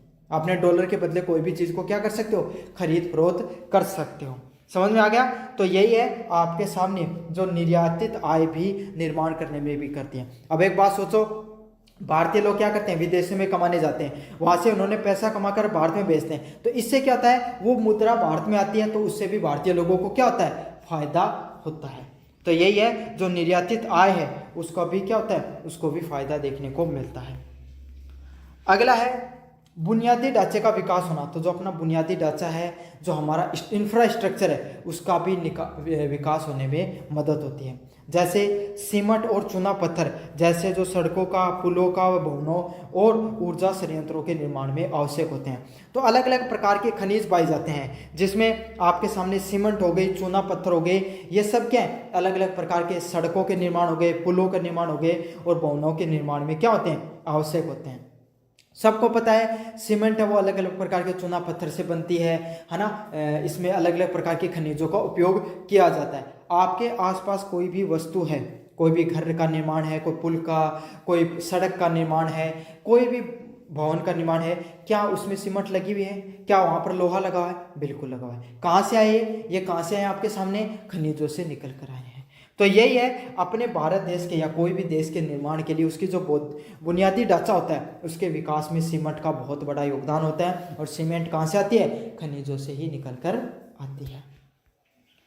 अगला है ऊर्जा स्रोत। कोयला, पेट्रोलियम और प्राकृतिक गैस जैसे जो खनिज ऊर्जा उत्पादन के प्रमुख स्रोत होते हैं, जो उद्योगों और परिवहन को शक्ति प्रदान करते हैं। तो कोयला, पेट्रोलियम और जो प्राकृतिक गैस है, ये क्या है, ये खनिज है। ये क्या करते हैं, हमारे ऊर्जा उत्पादन, जो ऊर्जा का उत्पादन होता है उसके लिए सबसे प्रमुख स्रोतों में से एक है। समझ में आ गया। आपके जितने भी जो प्राकृतिक संसाधन हैं, उनमें जितने भी जो ऊर्जा के जो स्रोत होते हैं, उनमें से प्रमुख स्रोतों में से कौन से होते हैं, कोयला, पेट्रोलियम और प्राकृतिक गैस। ये क्या करते हैं, ये सारे के सारे संसाधन हमारे जो इससे क्या करते हैं, ये आपको आपके सामने जो उद्योगों को परिवहन की शक्ति प्रदान करने में कार्य करते हैं। भाई कोई भी गाड़ी होगी, रेलवे हो गई, परिवहन किस प्रकार से हो सकता है, क्या तो सड़क के माध्यम से, क्या तो रेलवे के माध्यम से, या आपके सामने समुद्री मार्ग से, या वायुयान मार्ग से। इन सब मार्गों से हो सकता है। सारे के सारे मार्गों में कहीं ना कहीं क्या तो कोयला जुड़ा हुआ होगा, क्या पेट्रोलियम या प्राकृतिक गैस का उपयोग होगा, या फिर इलेक्ट्रिसिटी से चलेंगी तो इलेक्ट्रिसिटी से चलेंगी तो वो भी कहीं ना कहीं कोयले से, आपके सामने कोयले से इलेक्ट्रिसिटी का निर्माण होता है। तो यही है, ये जो कोयला है, पेट्रोलियम और प्राकृतिक गैस है, ये क्या होते हैं, ऊर्जा का स्रोत होते हैं, जो क्या करते हैं, उद्योगों के और परिवहन के, सड़क परिवहन को आपको शक्ति प्रदान करने का कार्य करते हैं। तकनीकी प्रगति। दुर्लभ धातु और खनिज उस तकनीक जैसे उद्योग होते हैं, इलेक्ट्रॉनिक सूचना प्रौद्योगिकी के लिए अनिवार्य होते हैं। तो जो भी धातु होते हैं वो क्या करते हैं, आपको जो खनिज जैसी उच्च तकनीक होते हैं, इलेक्ट्रॉनिक्स हो गया, सूचना हो गई, IT सेक्टर हो गया, इन सब के लिए आवश्यक होते हैं। तो आपको पता है, जो आप मोबाइल यूज कर रहे हो, इसके अंदर कुछ मात्रा में गोल्ड मिलेगा, प्लेटिनियम जैसी आपके सामने दुर्लभ धातुएं होती हैं, उनका प्रयोग किया जाता है। आप कहोगे मैं तो अभी तोड़ कर देख लेता हूँ, ऐसे नहीं मिलता। वो आपके सामने जो इसमें चिप लगी होती है, उनके बीच में आपको उनका उपयोग किया जाता है। क्यों, ताकि जो गर्म होता है ना आपका मोबाइल, वो कम से कम हो। समझ में आ गया। तो इस प्रकार की जितनी दुर्लभ धातुएं हैं वो आईटी सेक्टर में बहुत ज़्यादा उपयोग की जाती हैं और इससे क्या होता है वो आपके लिए बहुत ज़्यादा अनिवार्य है। संक्षेप में खनिज संसाधनों की उपलब्धता और कुशल उपयोग एक राष्ट्र की आर्थिक समृद्धि व औद्योगिक शक्ति का निर्माण करने में मदद करता है। तो यही है, जो खनिज संसाधन होते हैं वो क्या करते हैं, आपको कोई भी राष्ट्र होता है उसकी जो आर्थिक समृद्धि होती है उसको विकास करने में, उसको औद्योगिक विकास करने में, उस चीज़ का जो औद्योगिक विकास करने में बहुत ज़्यादा मददगार सिद्ध होते हैं। और इससे क्या होता है, जो आपको जीवन की गुणवत्ता है उसका भी सीमा निर्धारण करने का कार्य करते हैं। और क्या करते हैं, उसका जो सीमा निर्धारण है उसके उपयोग में भी वो कार्य करते हैं। अब बढ़ते हैं अपन जो अगले वाला इंपॉर्टेंट क्वेश्चन है, अक्षय ऊर्जा संसाधन नॉन कन्वेंशनल एनर्जी रिसोर्सेज के प्रकार लिखिए। तो अक्षय ऊर्जा के जो संसाधन होते हैं, नॉन कन्वेंशनल आपके सामने जो एनर्जी रिसोर्सेज होते हैं उसके कौन से प्रकार होते हैं उसके बारे में आपको बताना है। कौन से होते हैं? अक्षय ऊर्जा संसाधन वे ऊर्जा संसाधन होते हैं जो प्राकृतिक प्रक्रियाओं द्वारा पुनः पूर्ति होते रहते हैं। मतलब अक्षय ऊर्जा संसाधन कौन से होते हैं, जो आपके सामने जिनको प्राकृतिक रूप से क्या कर सकते हो आप, पुनः प्राप्त होते रहते हैं, पुनः रूप से आप बार बार उनको प्राप्त करते रहते हो, समझना, बार बार आप उनको उपयोग कर सकते हो। वो कैसे होते हैं आपके सामने, अक्षय ऊर्जा संसाधनों के रूप में उनको जाना जाता है। और जिनका उपयोग करने पर वे समाप्त नहीं होते, और जिनका उपयोग करने पर क्या होता है, वो समाप्त बिल्कुल भी नहीं होते हैं। इन्हें गैर परंपरागत ऊर्जा स्रोत भी कहा जाता है। और इनको किस प्रकार के ऊर्जा स्रोतों के रूप में जाना जाता है, गैर परंपरागत ऊर्जा स्रोतों के रूप में भी जाना जाता है। इसमें से कौन से प्रमुख हैं? पहला है सोलर ऊर्जा। समझ में आया? जो गैर परंपरागत, जो आपके सामने जितने भी जो ऊर्जा स्रोत है उसमें से पहला कौन सा है, सोलर ऊर्जा। सौर ऊर्जा क्या है, सूर्य से प्राप्त ऊर्जा। जो सौर ऊर्जा क्या होती है, सूर्य से जो प्राप्त ऊर्जा होती है उसको सौर ऊर्जा के नाम से जाना जाता है। जिनका उपयोग सोलर पैनलों, फोटोवोल्टिक द्वारा ऊर्जा बनाने या जल को गर्म करने के लिए किया जाता है। तो सोलर ऊर्जा कौन सी होती है, जिनका उपयोग किस में करते हो, आपको सूर्य से ऊर्जा प्राप्त करने में। जिनका उपयोग सौर पैनल, जो सौर ऊर्जा के जो पैनल होते हैं उनका निर्माण करने में और बिजली बनाने में और जो जल को गर्म करने में किया जाता है। तो सीधी बात है, ऐसी ऊर्जा जो उसको सूर्य की जो किरणें होते हैं उनका उपयोग करके आप निर्माण करते हो उसको सौर ऊर्जा का निर्माण कहते हैं। आपके घर में आपने देखा होगा आजकल जो सूर्य घर जो योजना चल रही है, बिजली योजना, उसमें क्या होता है, फोटो प्लेट लगाए जाते हैं आपके सामने, उसके माध्यम से आप उसको क्या करते हो, जो सूरज की किरणों के माध्यम से, सूरज की ऊर्जा के माध्यम से बिजली का उत्पादन करते हो। पवन ऊर्जा कौन सी होती है, पवन चक्कियों के माध्यम से पवन की गति ऊर्जा को बिजली में उपयोग करना। तो अलग अलग प्रकार के जो आपके सामने जो टर्बाइनर लगे होते हैं वो क्या करते हैं, आपके सामने बड़ी बड़ी पवन चक्कियां लगी रहती हैं, वो घूमती हैं, आवाज़ चलती है, तब उससे क्या होता है, उसमें टर्बाइनर लगा रहता है, वो घुमाता है उसको, और उससे क्या, वो उस ऊर्जा को, मैकेनिकल एनर्जी को इलेक्ट्रिकल एनर्जी में बदलता है, यांत्रिक ऊर्जा को आपको बिजली के अंदर बदल कर देता है। समझ में आ गया?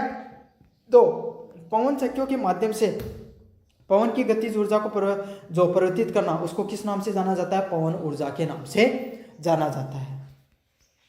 जल विद्युत ऊर्जा क्या होती है, नदियों के जल प्रवाह की शक्ति को उपयोग करके टर्बाइनर घुमाकर बिजली उत्पादित की जाती है। तो नदियां होते हैं, उसके अंदर जो जल शक्ति होती है, जो जल निकलता है, भाई आपने क्या कर दिया, बांध बना दिया, बांध से पानी छोड़ रहे हो, तो उस समय उस पानी से क्या कर सकते हो, टर्बाइनर घुमा सकते हो। इससे क्या होता है, जो बिजली है उसका उत्पादन होता है। इससे बड़े बड़े बांध, छोटे बिजली घर, पानी बिजली की जो परियोजना है दोनों से प्राप्त किया जा सकता है। कैसे बना सकते हो, जो बड़े बड़े बांध बनाए जा सकते हैं, बाखड़ा नांगल जैसे बांध हैं, छोटे छोटे बांध भी होते हैं आपके सामने, उन सब बांधों से क्या होती है, बिजली का उत्पादन होता है।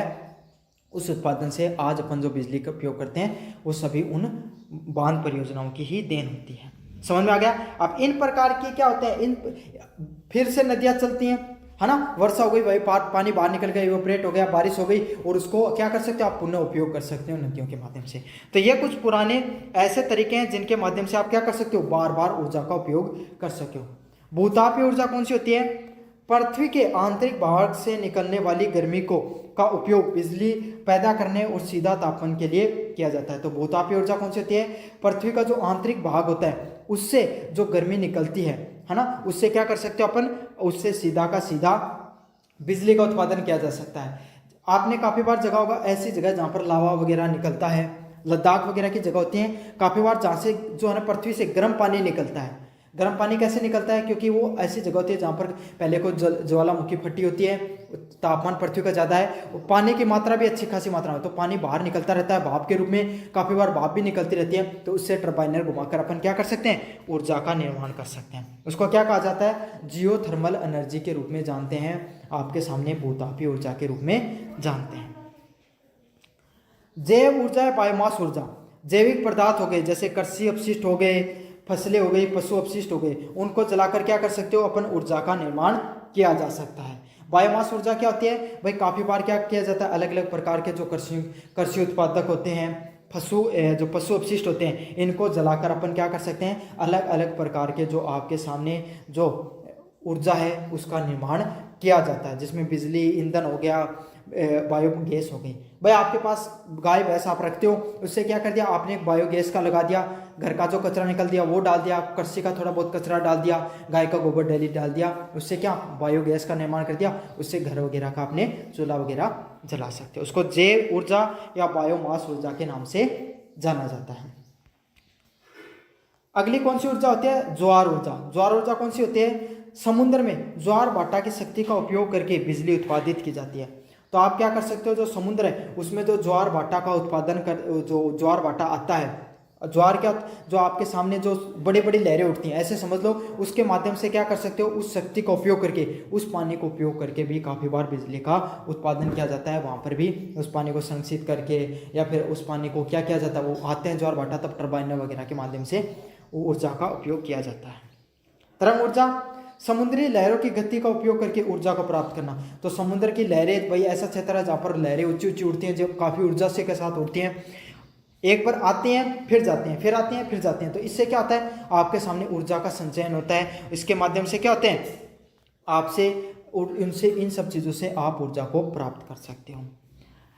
और ग्रीन हाउस गैसों का उत्सर्जन भी कम करते हैं, जिससे जलवायु परिवर्तन को लड़ने में मदद करते हैं। ये कुछ ऊर्जा के टाइप होते हैं, कन्वेंशनल ऊर्जा के प्रकार। पहली है सोलर ऊर्जा, दूसरी है पवन ऊर्जा, अगली है जल विद्युत ऊर्जा।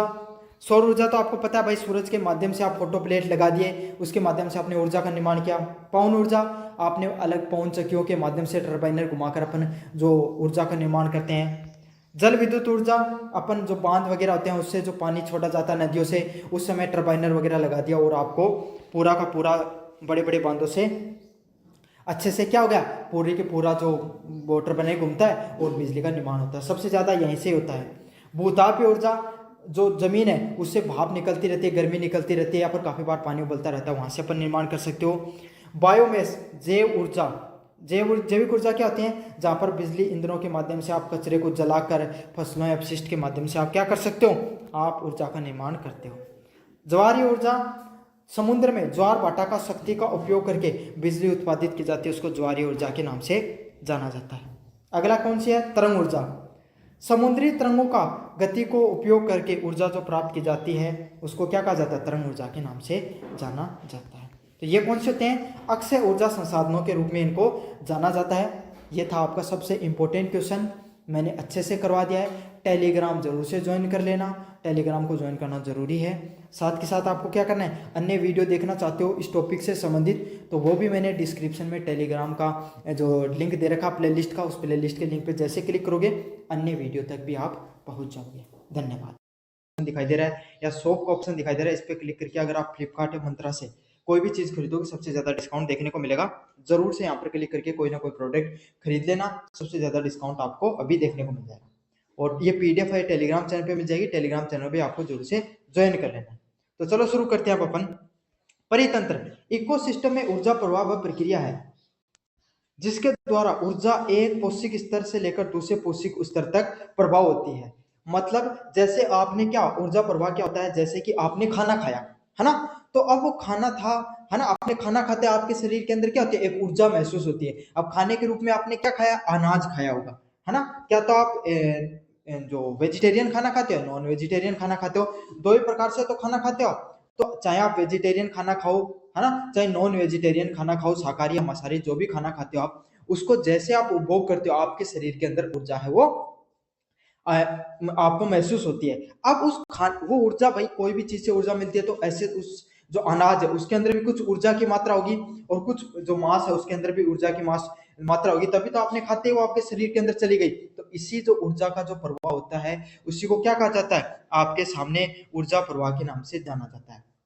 इसमें अलग अलग पौष्टिक स्तर होते हैं। सबसे नीचे का स्तर होता है, यहाँ पर कौन से आते हैं, जो आपके सामने अनाज खाद्य पदार्थ होते हैं। अनाज हो गया आपके सामने, जो दालें हो गई जो उगती हैं, जो अपन भूमि में कृषि करके उगाते हैं, सबसे निचले स्तर पे वो आते हैं। फिर शाकाहारी, जो लोग इन खाद्यान्नों को खाकर अपने आप को ऊर्जा प्राप्त करते हैं। जैसे कि मनुष्य हो गया, भाई अपन शाकाहारी हैं तो अपन क्या करते हैं, आप दाल खाई आपने, गेहूं की रोटी खाई, समझ में आ गया। भेड़ हो गई, बकरियां हो गई, जीव जंतु हो गए जो शाकाहारी होते हैं वो। फिर क्या क्या, उससे अगला ऊर्जा का स्तर होता है, उसमें क्या होता है, आपके सामने मांसाहारी आते हैं। जो शाकाहारी जो चीजें होती हैं, जो शाकाहारी लोग भोजन करते हैं, उन लोगों को खाकर जो पेट भरते हैं उनको मांसाहारी कहते हैं। जैसे कि आपने क्या किया, अब जिसका जो भी है चिकन मान लो आप, है ना, तो उसको क्या किया, वो उसने दाना खाया, उसका ऊर्जा स्तर बना। फिर उस चिकन को किसी ने क्या कर दिया, काट कर खा लिया, है ना, मांसाहारी जो भी व्यक्ति है उसने खा लिया। या फिर कोई कुत्ता है आपके सामने, कोई भेड़ है, कोई जो सॉरी शेर है ना, उसने खा लिया। तो जो शाकाहारी को खाते हैं वो कौन से होते हैं, वो मांसाहारी होते हैं, वो अगले ऊर्जा के स्तर में आते हैं और उसके बाद में उभयचर वगैरह आते हैं। तो इस प्रकार से जो ऊर्जा है वो कैसे फैलती है, एक पोषी स्तर से एक ट्रॉपिकल लेवल से अगले ट्रॉपिकल लेवल तक फैलती है। ये प्रवाह हमेशा एक यूनिट डायरेक्शन में होता है। और ये प्रवाह कैसे होता है, ऐसे ऊपर की तरफ जाता है, हमेशा सदैव एक डायरेक्शन में ही जाता है। अर्थात ऊर्जा केवल एक ही दिशा में प्रवाहित होती है और पुनः निर्वर्तित नहीं होती है। मतलब ऊर्जा है वो कैसे होती है, अब ऐसा थोड़ी देखा आपने कभी कि कभी खाद्यान्न को, जो अनाज है उसने क्या खा लिया, शाकाहारी लोगों को खा लिया, नहीं खाया ना, ऐसा कभी नहीं होता है। समझ में आ गया, तो हमेशा ऊपर की तरफ जाती है, ये वापस नीचे की तरफ कभी भी नहीं आती है। ऐसा भी नहीं देखा होगा कभी, ये उदाहरण नहीं समझ में आया तो शाकाहारी, जैसे भेड़ है उसने किसने किसको खा लिया, भेड़ ने क्या खा लिया, उसको शेर को खाकर अपने आप को ऊर्जा प्रदान की। ऐसा नहीं होता ना, ऐसा बिल्कुल भी आपको कहीं पर देखने को नहीं मिलेगा। ऊर्जा का जो स्तर है वो एक दिशा की तरफ जाएगा, यूनिट डायरेक्शन में जाएगा, एक ही दिशा में आपके सामने जो ऊर्जा है वो फैलती है। स्रोत क्या होते हैं आपके सामने, सभी ऊर्जा के अंतिम स्रोत सूर्य है। तो चाहे कोई भी ऊर्जा का स्रोत हो, किस पे निर्भर करता है, सूर्य पर निर्भर करता है। क्यों, सबसे पहला जो खाद्यान्न का स्तर होता है वो कृषि होती है। कृषि से जो खाद्यान्न निकलते हैं वो होता है सबसे पहला पौष्टिक स्तर। तो उसमें सूरज है, अगर कोई भी अनाज उगाया उसमें अगर सूरज की किरणें नहीं लग पड़ेंगी तो क्या वो कृषि सफल हो पाएगी, क्या वो अनाज उग पाएगा, बिल्कुल भी नहीं उग पाएगा। तो और चाहे आप मनुष्य हो, चाहे आप कितना भी अनाज खा लो, वे आपके अंदर सूरज की जो ऊर्जा है उसको मिलना बहुत ज्यादा जरूरी होता है। तो यह बहुत जरूरी है। कोई भी पौष्टिक स्तर हो, कोई भी ट्रॉपिकल लेवल हो, आपके सामने सबसे अच्छा जो सबसे मुख्य स्रोत है कोई भी ऊर्जा स्तर का, वो कौन सा है, आपके सामने सूर्य है। उत्पादन की बात करें, हरे पौधे स्वपोषी सौर ऊर्जा द्वारा संश्लेषण के माध्यम से रासायनिक भोजन में परिवर्तित करते हैं। ये परितंत्र ऊर्जा में प्रयोग द्वारा होता है। तो सबसे पहले आपके सामने जो सबसे निचला स्तर कौन सा है, खाद्यान्नों का है। अब कोई भी पेड़ है वो क्या करता है, आपने बचपन में पढ़ा होगा, प्रकाश संश्लेषण विधि के द्वारा अपना खाना खुद बनाते हैं। पढ़ा ना, अपने फोटोसिंथेसिस प्रोसेस के द्वारा क्या करते हैं, अपना खाना है वो खुद है उसका निर्माण करते हैं। कोई पौधा है, जैसे ये मान लो आपने, ये कोई पौधा है ना, इसने क्या किया, इस पे सूरज की किरणें पड़ी तो इसने अपने अंदर जो प्रकाश संश्लेषण विधि करी उसके द्वारा इसने अपना खाना बनाया। समझ में आ गया। तो यही है, जो हरे पौधे होते हैं वो स्वपोषी सूर्य ऊर्जा के प्रकाश संश्लेषण द्वारा क्या करते हैं, अपनी जो रासायनिक प्रक्रिया होती है उससे अपने भोजन का निर्माण करते हैं। और यही ऊर्जा सबसे पहले अगले स्तरों में जाती है। अब आप एक बात सोचो, सबसे निचला स्तर है खाद्यान्नों का।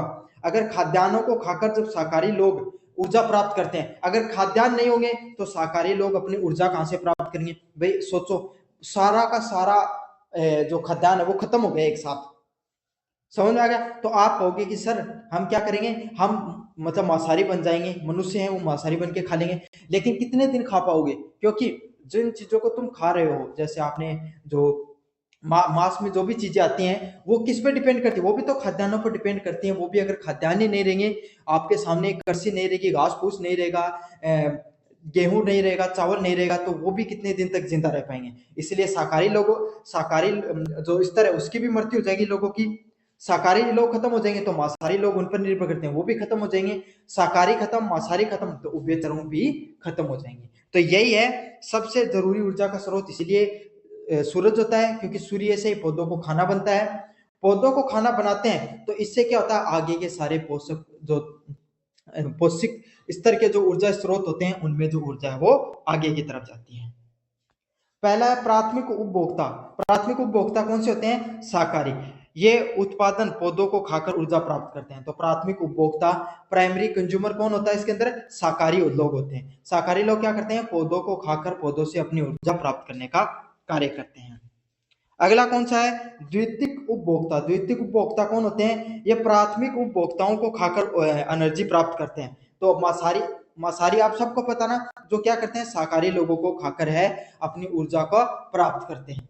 समझ में आ गया। आप मांसाहारी हो तो आप क्या तो चिकन खा लोगे, मटन खा लोगे, है ना, या फिर और भी अगर आप कोई भी जो भी खाया जाता है मांस के अंदर, वो सब चीज खा लोगे, लेकिन वो सारी चीजें क्या है, शाकाहारी ही है। समझ में आ गया। तृतीयक उपभोक्ता कौन होते हैं, ये द्वितीयक उपभोक्ता को खाकर एनर्जी प्राप्त करते हैं। जैसे इसमें कौन से आते हैं, चील हो गई, है ना, ऐसे जीव जंतु जो क्या करते हैं आपके सामने, जो मांसाहारी लोगों को, अब एक बात, शेर मर गया, है ना, चाहे आपके प्राथमिक स्तर के कोई जानवर मर जाओ, उनको कौन खाता है, चील वगैरह खाती हैं और वो अपना पेट भरती हैं। समझ में आ गया। तो या फिर जो मरे हुए जानवर होते हैं उनको खाने का कार्य करते हैं। तो जो द्वितीय उपभोक्ता को खाकर अपना पेट भरते हैं वो कौन से होते हैं, सबसे शीर्ष मांसाहारी होते हैं। और वो कौन से स्तर में आते हैं, द्वितीय स्तर में आते हैं।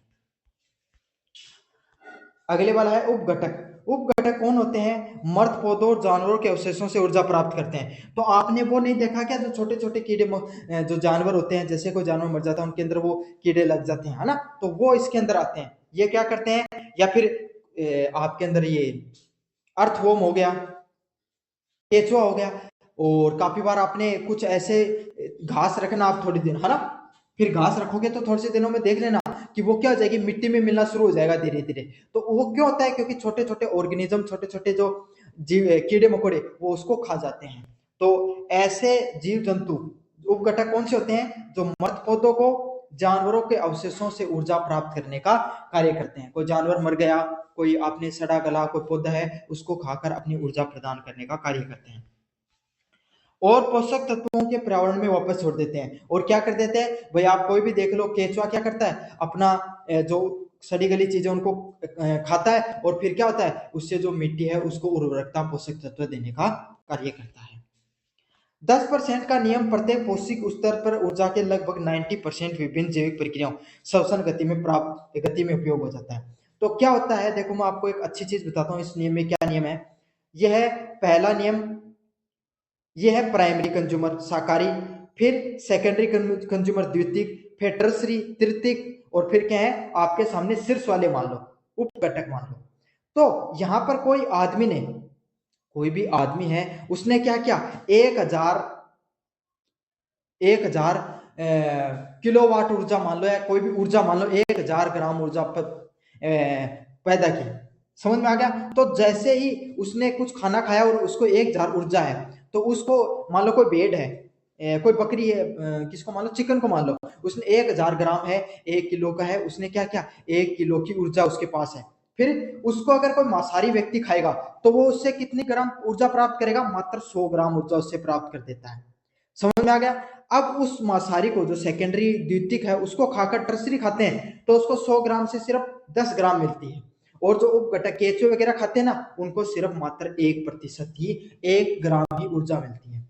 तो ये क्या होता है, 10% का नियम होता है। एक पोषक जो स्तर होता है, एक ट्रॉपिकल लेवल से लेकर दूसरे ट्रॉपिकल लेवल पर जैसे जैसे आप ऊपर बढ़ते हो, आपकी ऊर्जा है उसमें सिर्फ 10% ही ऊर्जा सामने वाले के पास जाती है। 90% ऊर्जा है वो अलग अलग प्रकार की जैविक घटनाओं में क्या हो जाती है, उपभोग हो जाती है, और गर्मी के रूप में नष्ट हो जाती है। और वो क्या होती है, अलग अलग रूपों में क्या हो जाती है, जाकर नष्ट हो जाती है। केवल 10% ऊर्जा ही अगले पौष्टिक स्तर तक स्थानांतरित होती है, और केवल 10% ही जो आपके सामने पौष्टिक जो स्तर होती है, जो ऊर्जा होती है, वो अगले स्तर तक पहुंच पाती है। मैंने आपको बता दिया, 1000 ग्राम, 1 किलो वाला ऑप्शन लेकर, या 1000 ग्राम वाला ऑप्शन लेकर।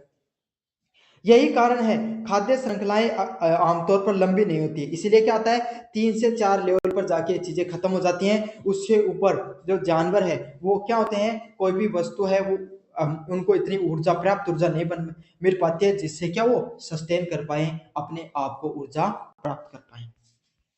और परितंत्र है उस चीज पर रहने वाले जीवों की संख्या कम होती है। तो आप कभी भी देख लो, सबसे नीचे, सबसे पूरी दुनिया में सबसे ज्यादा कैसे लोग हैं, शाकाहारी, फिर कैसे हैं, मांसाहारी, फिर क्या है, उभयचर मतलब तृतीयक वाले, और सबसे लास्ट में कौन आते हैं, अर्थोम वगैरह, जो इन पर खाकर जिंदा रहते हैं।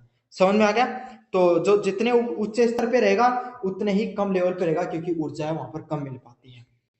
यह नियम ऊर्जा पिरामिड के आधार पर होता है। और ये नियम कैसे होता है, ऊर्जा पिरामिड के आधार पर होता है। अगले वाला क्वेश्चन इसी यूनिट में, मानव और पर्यावरण के बीच में अंत क्रिया को स्पष्ट कीजिए। जो मानव होते हैं और जो पर्यावरण होता है उसके बीच में ह्यूमन इंटरेक्शन को आपको स्पष्ट करना। ह्यूमन इंटरेक्शन किस प्रकार से होता है उसके बीच में आपको स्पष्ट करना है।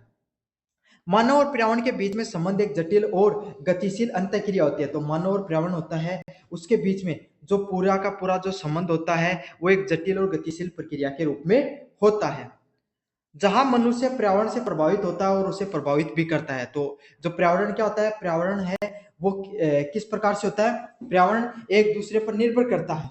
समझ में आ गया।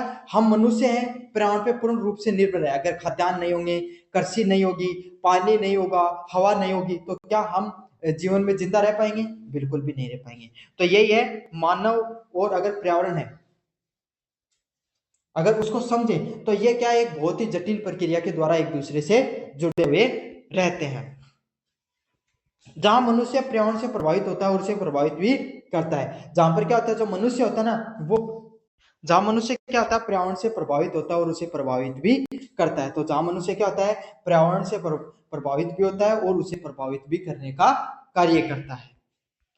पर्यावरण का मानव पर प्रभाव, तो पर्यावरण है उसका मानव पे क्या प्रभाव पड़ता है। पहला होता है आश्रय और संसाधन, मीन्स अपन जो संसाधन होते हैं, संसाधन क्या होते हैं, हवा हो गई, पानी हो गया, खनिज हो गया, है ना। जितनी भी चीजें जो हमारे आसपास में जो भी आप दिखाई दे रही हैं आपको, वो सारी की सारी क्या होती हैं, संसाधन ही होती हैं, और हम उस पर क्या करते हैं, निर्भर करते हैं। पर्यावरण मनुष्य को भोजन, जल, आश्रय, वस्त्र और अन्य जीवन यापन के लिए आवश्यक संसाधन प्राप्त प्राप्त करता है। तो आपके आसपास जो भी वस्तु बनी हुई है, जो भी आप अपने कपड़े बने हुए हैं, कॉटन से बने होंगे, नायलॉन से बने होंगे, प्रकृति पर निर्भर करती हैं चीजें लगभग। भोजन है, आप खाना खाते हो, चाहे गेहूं की खाओ या फिर कोई सब्जी खाओ, सारी सारी कहां से, प्रकृति से प्राप्त हैं। जल, जल भी आपको प्रकृति से प्राप्त होता है, ऐसा थोड़ी आर्टिफिशियल बनता है। आश्रय, आपने घर बनाया तो घर बनाने में आपने सीमेंट का उपयोग किया, सीमेंट में अलग अलग प्रकार की खनिज है। लोहे का उपयोग कर रहे हो, वो भी प्रकृति से प्राप्त हुआ है। पत्थर लगाए लगे हुए हैं आपकी, या ईंट लगी हुई है, वो भी किससे बनती है, प्रकृति से बनती है। तो जो भी चीजें जो हमारे आसपास दिखाई देती हैं वो सारी की सारी कहां से हैं, वो सारी की सारी अपने किस चीज पर निर्भर करती हैं, वो सारी की सारी चीजें अपने पर्यावरण पर निर्भर करती हैं। जीवन शैली, जलवायु और भौगोलिक परिस्थितियां मानव की जीवन शैली, संस्कृति व कृषि पद्धतियों और बसावट के पैटर्न को निर्धारित करती हैं।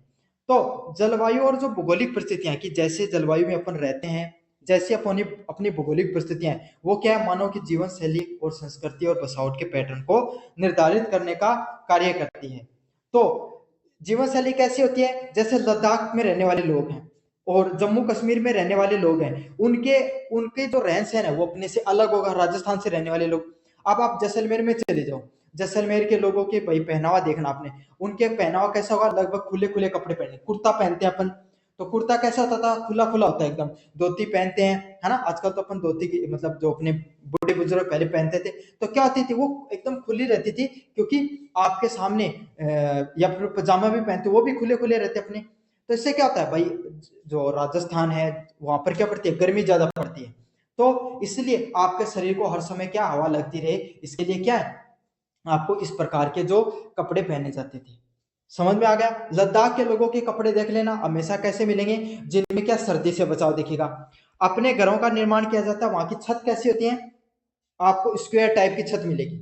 समझ में आ गया। वहां के लोगों की छत आपको इस प्रकार से मिलेगी, ताकि बर्फ वो क्या आ जाए, नीचे सीधी की सीधी आ जाए। खान पान की बात करें, अपने राजस्थान में कैसा खाया जाता है, छाछ, दूध, दही, इस प्रकार का खान पान है, उस पर अपन ज्यादा निर्भर करते हैं। हल्का भोजन ज्यादा खाते हैं, बाजरे की रोटी, राबड़ी, इस प्रकार का अपना भोजन ज्यादातर देखने को मिलता है।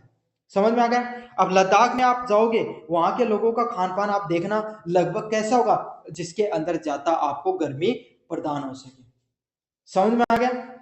तो जिस प्रकार के जगह पे आप रहते हो, आपका उसी हिसाब से भूगोलिक की जैसे भूगोल की जैसी परिस्थितियां होती हैं, उसी हिसाब से मानव की जीवन शैली हो जाती है, वैसी संस्कृति होती है और वैसी ही कृषि पद्धतियां आपको देखने को मिलती है। अब राजस्थान में आप देखो, मोटा अनाज ज्यादा होता है अपने यहाँ पर, बाजरा हो गया, मक्का थोड़ा बहुत उग जाता है, गंवार हो गया आपके सामने, थोड़ी बहुत दालें हो गई, ये सब चीजें ज्यादा उगती हैं। क्यों? क्योंकि हमारे यहाँ पर बारिश नहीं होती है, हमारा ऐसा ही खान पान होता है। अब आप यहाँ पर चले जाओ नॉर्थ ईस्ट में, वहां पर कोई बाजरा खाता हुआ नहीं मिलेगा। क्यों? क्योंकि भाई वहां पर उगता ही नहीं।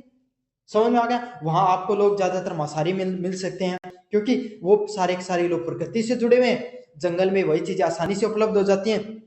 पहाड़ी क्षेत्र ज्यादा है, कृषि होती नहीं है, तो वो मांसाहारी ज्यादा डिपेंड करते हैं। अपने नॉर्थ इंडिया में आप आराम से आपको खाद्यान्न मिल जाएगी, तो हमारे यहाँ पर मांस खाना वर्जित माना जाता है। गर्मी ज्यादा रहती है, मांस खाने से गर्मी ज्यादा होती है, तो इंसान को वैसे भी मना किया जाता है मांस खाने से। तो यही है, जैसी की परिस्थितियां, भूगोल की परिस्थितियां, वैसी आपकी जीवन शैली निर्भर करती है।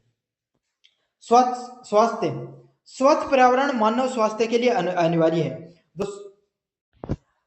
जो स्वच्छ पर्यावरण मानव स्वास्थ्य के लिए अनिवार्य है, बल्कि प्रदूषित पर्यावरण बीमारियों का कारण बनता है। अब मैं आपको उदाहरण दूं, अपने बहुत से ऐसे शहर हैं, जैसे दिल्ली के उदाहरण ले लो आप, है ना, और भी कितने बड़े शहर हो, वहां पर क्या है, आपको हर संसाधन मिल जाएगा, है ना।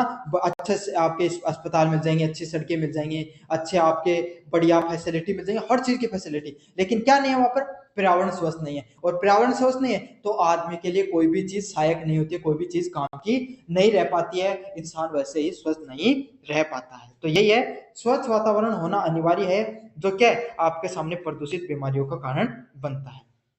अगला क्या होता है? आपदाएं। ये सब चीजें क्या है भाई, अपन प्रकृति से किस प्रकार निर्भर है उनको समझ रहे हैं। भूकंप, बाढ़, सूखा व तूफान जैसी प्राकृतिक आपदाएं मानव जीवन व संपत्ति के लिए गंभीर रूप से प्रभावित करती हैं। तो अलग अलग प्रकार की, जैसे भूकंप हो गया, बाढ़ हो गया, सूखा हो गया, तूफान हो गई, ये जैसी जो प्राकृतिक आपदाएं होती हैं, क्या करती हैं, मानव जो इंसान का जीवन होता है, उसकी संपत्ति है, उसको गंभीर रूप से प्रभावित करने का कार्य करती हैं। समझ में आ गया। अब आपके अभी पंजाब में बाढ़ आई है ना, बिहार में आती रहती है, और बहुत से क्षेत्र हैं जहां पर नदियां बहती हैं, वहां पर बाढ़ आती है। तो क्या हो जाता है, बाढ़ आने से पूरा जनजीवन अस्त व्यस्त हो जाता है, लोगों के घर डूब जाते हैं, लोगों के जो पशु हैं उनको नुकसान, पशुधन को नुकसान होता है, चाहे भूकंप आ जाओ, चाहे सूखा आ जाओ। इससे क्या होती है, आपके सामने जो प्राकृतिक आपदाएं हैं, वो भी क्या करती हैं, मनुष्य को प्रभावित करने का कार्य करते हैं। अगला क्या है, मानव और पर्यावरण पे प्रभाव। मानव का पर्यावरण पे क्या क्या प्रभाव होता है भाई, ये तो है, प्रकृति मानव को किस प्रकार से प्रभावित करती है, इन तरीकों से। अब मानव किस प्रकार से प्रभावित करता है प्रकृति को? पहला है संसाधनों का दोहन करना। तो अपन जो आप, चाहे खनिज हो गए, पानी हो गया, कोई भी चीज हो गई, वो क्या खनिज है, और खनिज को जब अपन निकालते हो, तो इससे क्या होता है, आपके सामने जो अलग अलग चीजें उत्पन्न होती है, उसको अपन देखेंगे। संसाधनों का दोहन, मनुष्य अपनी बढ़ती जरूरतों को पूरा करने के लिए प्राकृतिक संसाधन, वन, जल, खनिज का अत्यधिक दोहन करता है। तो जो क्या करने कार्य होता है, मनुष्य होता है ना, अब उसकी जरूरतें धीरे धीरे बढ़ती जा रही हैं, तो वो क्या करता है, उसको पूरा करने के लिए आपके सामने अलग अलग प्रकार के संसाधन है, जैसे जल हो गया, वन हो गया, खनिजों का दोहन करता है। मैं आपको समझाऊं, आपके घर में पहले क्या थे, चार लोग थे, माता पिता और उनके दो बच्चे। अब क्या हुआ है, जो दो लड़के थे, दोनों की शादी कर दी, तो घर में चार पांच मेंबर और बढ़ गए। अब कितने मेंबर हो गए, 10 मेंबर हो गए। तो 10 मेंबर हो गए, तो क्या हो गया उससे, आपको एक तो पहले आपके 2 से 3 मकानों में रह जाते थे, आपको एक, आपने क्या की, शादी की तब एक अलग से घर बनाया, समझ में आ गया, बड़ा घर बनाया, जैसे 5 से 6 मकान। तो उसको, मकान को बनाने में पूरा का पूरा संसाधन उपयोग हुआ, सीमेंट लगी, बजरी लगी, जगह लगी, आपने और भी प्राकृतिक चीजों का उपयोग किया। पहली बात, पहले आपके घर में क्या होता था, मान लो 40 किलो आटे से काम चल जाता था, अब वही आटा कितना लगने लगा, 60 किलो आटा लगने लगा। तो संसाधन, खाद्यान्नों पर आपकी प्रभाव बढ़ा। पहले आप क्या करते थे, आपको समझ लो एक टंकी आपकी पानी की से काम चल जाता था, अब आपको क्या है, 2 टंकियां रखनी पड़ रही। तो समझ में आया आपको, हर जैसे जैसे जनसंख्या बढ़ती चली जाती है, इंसानों की जरूरतें बढ़ती चली जाती हैं, और जैसे जैसे जनसंख्या बढ़ती है, हम संसाधनों पर उतने ही निर्भर होते चले जाते हैं। तो सबसे पहले इंसान कैसे प्रकृति को प्रभावित करता है, संसाधनों का दोहन करके। और एक उदाहरण ले लो, पहले आपके अपने माता पिता से या दादाजी अगर आपके जिंदा हो तो उनसे पूछ लेना कि आपके जो गांव है उसके कुएं में पहले कितने फीट पर पानी आता था और अब कितने फीट पर पानी आता है, अंतर मिलेगा आपको। अगला क्या, प्रदूषण।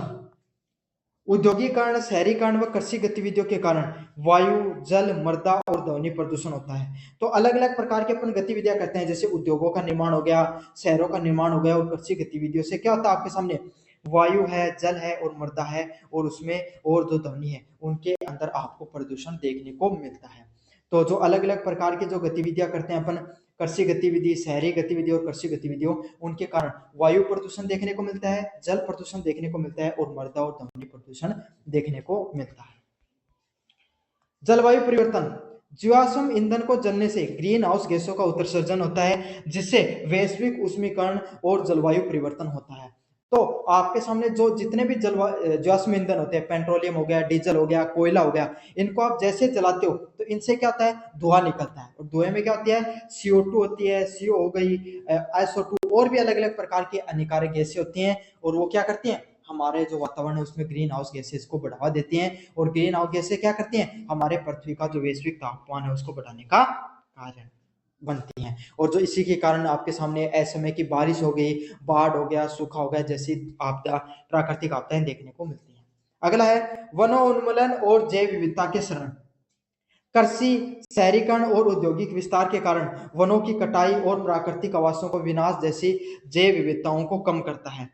तो आपके सामने जो जैसे जैसे वन कटते हैं उसके वजह से क्या होता है, कृषि हो गया, शहरीकरण हो गया और औद्योगिक विस्तार के कारण वनों की कटाई और प्राकृतिक आवासों का क्या होता है, निवास होता है। समझ में आ गया। तो जैसे जैसे आप क्या करते हो, आपने घर बनाया है, वहां पर हो सकता है आपने घर बनाया तो एक दो पेड़ उनके बीच में है तो आपने काट दिया उनको। समझ में आ गया। हो सकता था काफी बार लोग क्या करते हैं, बड़े बड़े जो उद्योगों का निर्माण करने के लिए बड़े बड़े जो पेड़ होते हैं, पेड़ पौधों को काट दिया जाता है। तो यही आपके सामने जो यूनिट नंबर 4 है मैंने पूरी पूरी रिवाइज करवा दी है। अच्छे से करके चले जाना, चैनल को जरूर से सब्सक्राइब करना, टेलीग्राम पे PDF मिल जाएगी, जरूर से पढ़ लेना। धन्यवाद। प्रोडक्ट खरीदते हो सबसे ज्यादा आपको डिस्काउंट देखने को मिलेगा, तो जरूर से खरीद लेना।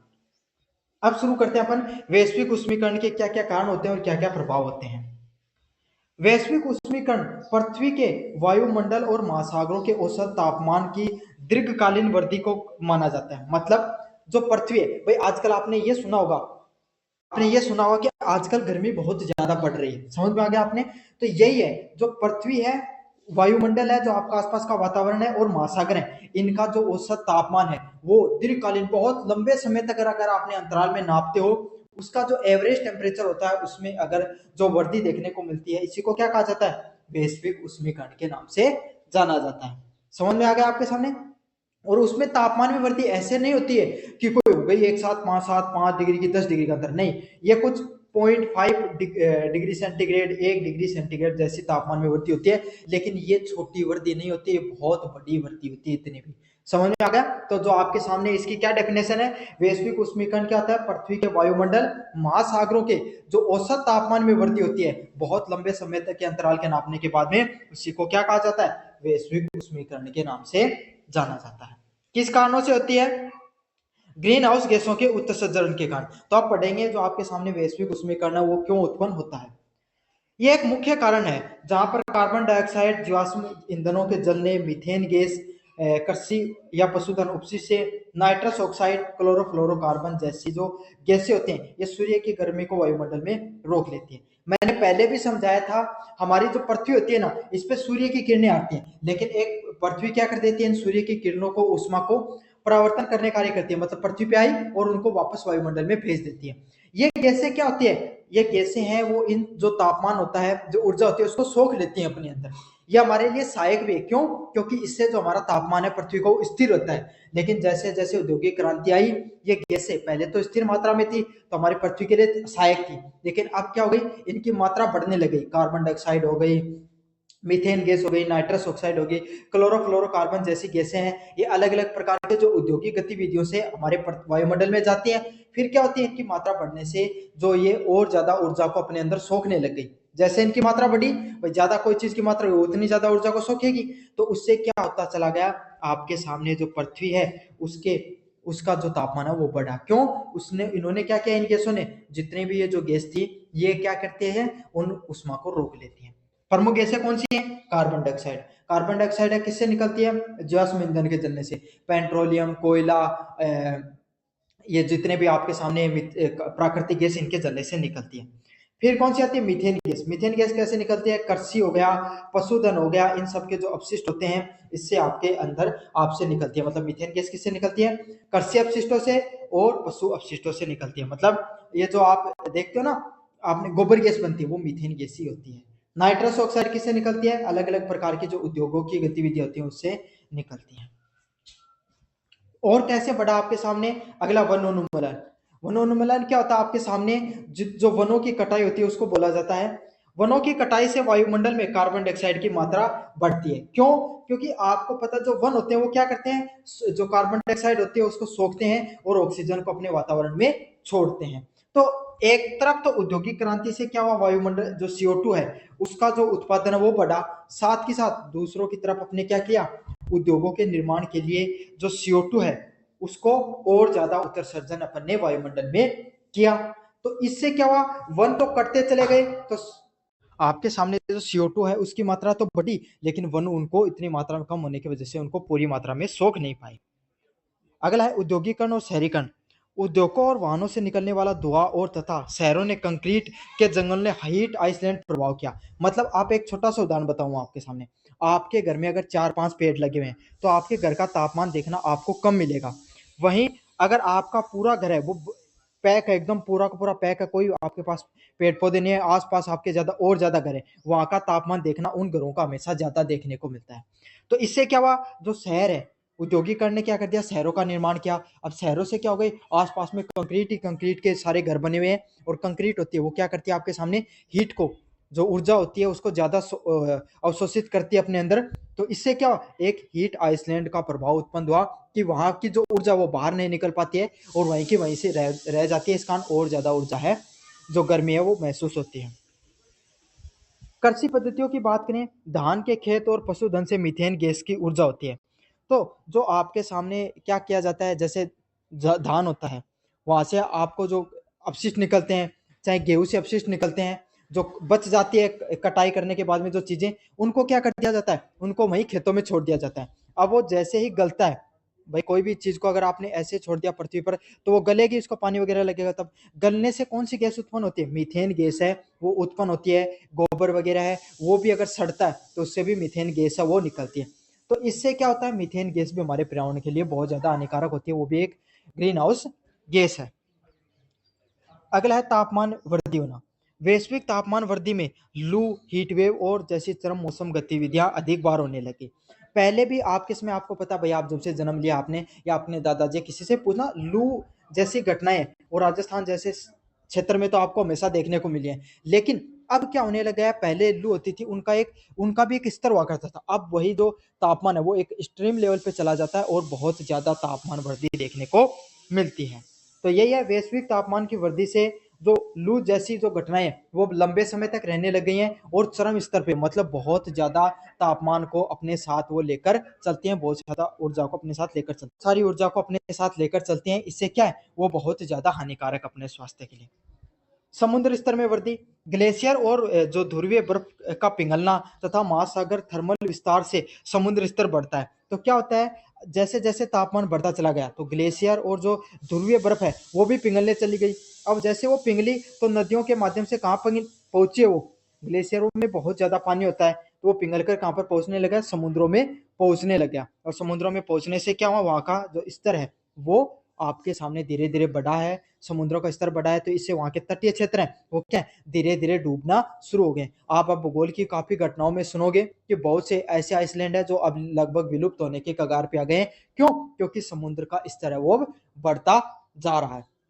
हम समुद्र से दूर स्तर हैं, सुदूर स्तरों में हैं, तो जगह पर हैं, तो हमें पता नहीं है, ये चीज़ इतनी महसूस नहीं होती हैं। लेकिन जो लोग तटीय इलाकों में रहते हैं, जो लोग आइसलैंड में रहते हैं, जहाँ पर सिर्फ एक आइसलैंड पे लगभग 5 से 6 हजार लोग रहते हैं, उनको पता होता है कि उनकी ज़मीन है, उनका आइसलैंड कैसे धीरे धीरे अब डूब रहा है।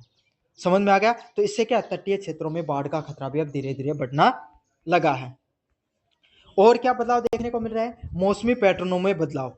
अब आप ये चीज़ तो आप खुद भी महसूस करते हो कि पहले जो वर्षा होती थी, वो इतनी नहीं होती थी। मतलब पहले होती थी वो एक फ़िक्स समय में होती थी, कृषि का एक पैटर्न होता था, जब फसल उगाई जाती थी उस समय। अब कोई फ़िक्स पैटर्न नहीं है। आपके सामने कृषि को अपन जब फसल उगाई जाती है उस समय भी हो जाती है, बीच में भी हो जाती है, फसल की कटाई करते हो उस वक़्त भी वर्षा हो जाती है। तो अनियमित सूखे की प्रवृत्ति और उसकी तीव्रता में अब क्या है? वृद्धि देखने को मिल रही है। इससे क्या कुछ क्षेत्र बाढ़ प्रभावित है और कुछ क्षेत्र आपके सामने सूखे से प्रभावित रहता है। अगले वाला प्रश्न है जैव विविधता को नुकसान। तो बदलते तापमान और आवासों के नुकसान से क्या हो रहा है? अपनी जो जैव विविधताएं हैं उनमें भी आपके सामने विलुप्त हो रही है। जैव विविधता क्या होते हैं? पशु पक्षी हो गए, पेड़ पौधे हो गए। अब आप देखो, खेजड़ी का ही उदाहरण ले लेते हैं अपन। पहले के समय आपके सामने जो खेत हुआ करते थे उनमें खेजड़ी के पौधे कितने ज्यादा देखने को मिलते थे। लेकिन अब धीरे धीरे क्या है, हमारी नई जनरेशन ने ना तो हमने खेजड़ी के पौधों को उगाया है, और वो धीरे धीरे जितने भी हैं वो वातावरण के साथ अब नष्ट होते चली जा रही हैं। तो ये तापमान का पैटर्न बदलता चला जाता है। तो इससे क्या होता है, जो जीव जंतु होते हैं उनमें भी आपको नुकसान देखने को मिलता है। और कोई भी जो सभ्यता होती है उसके लिए जो पशु पक्षी प्रकृति है वो सबसे ज्यादा महत्वपूर्ण होती है।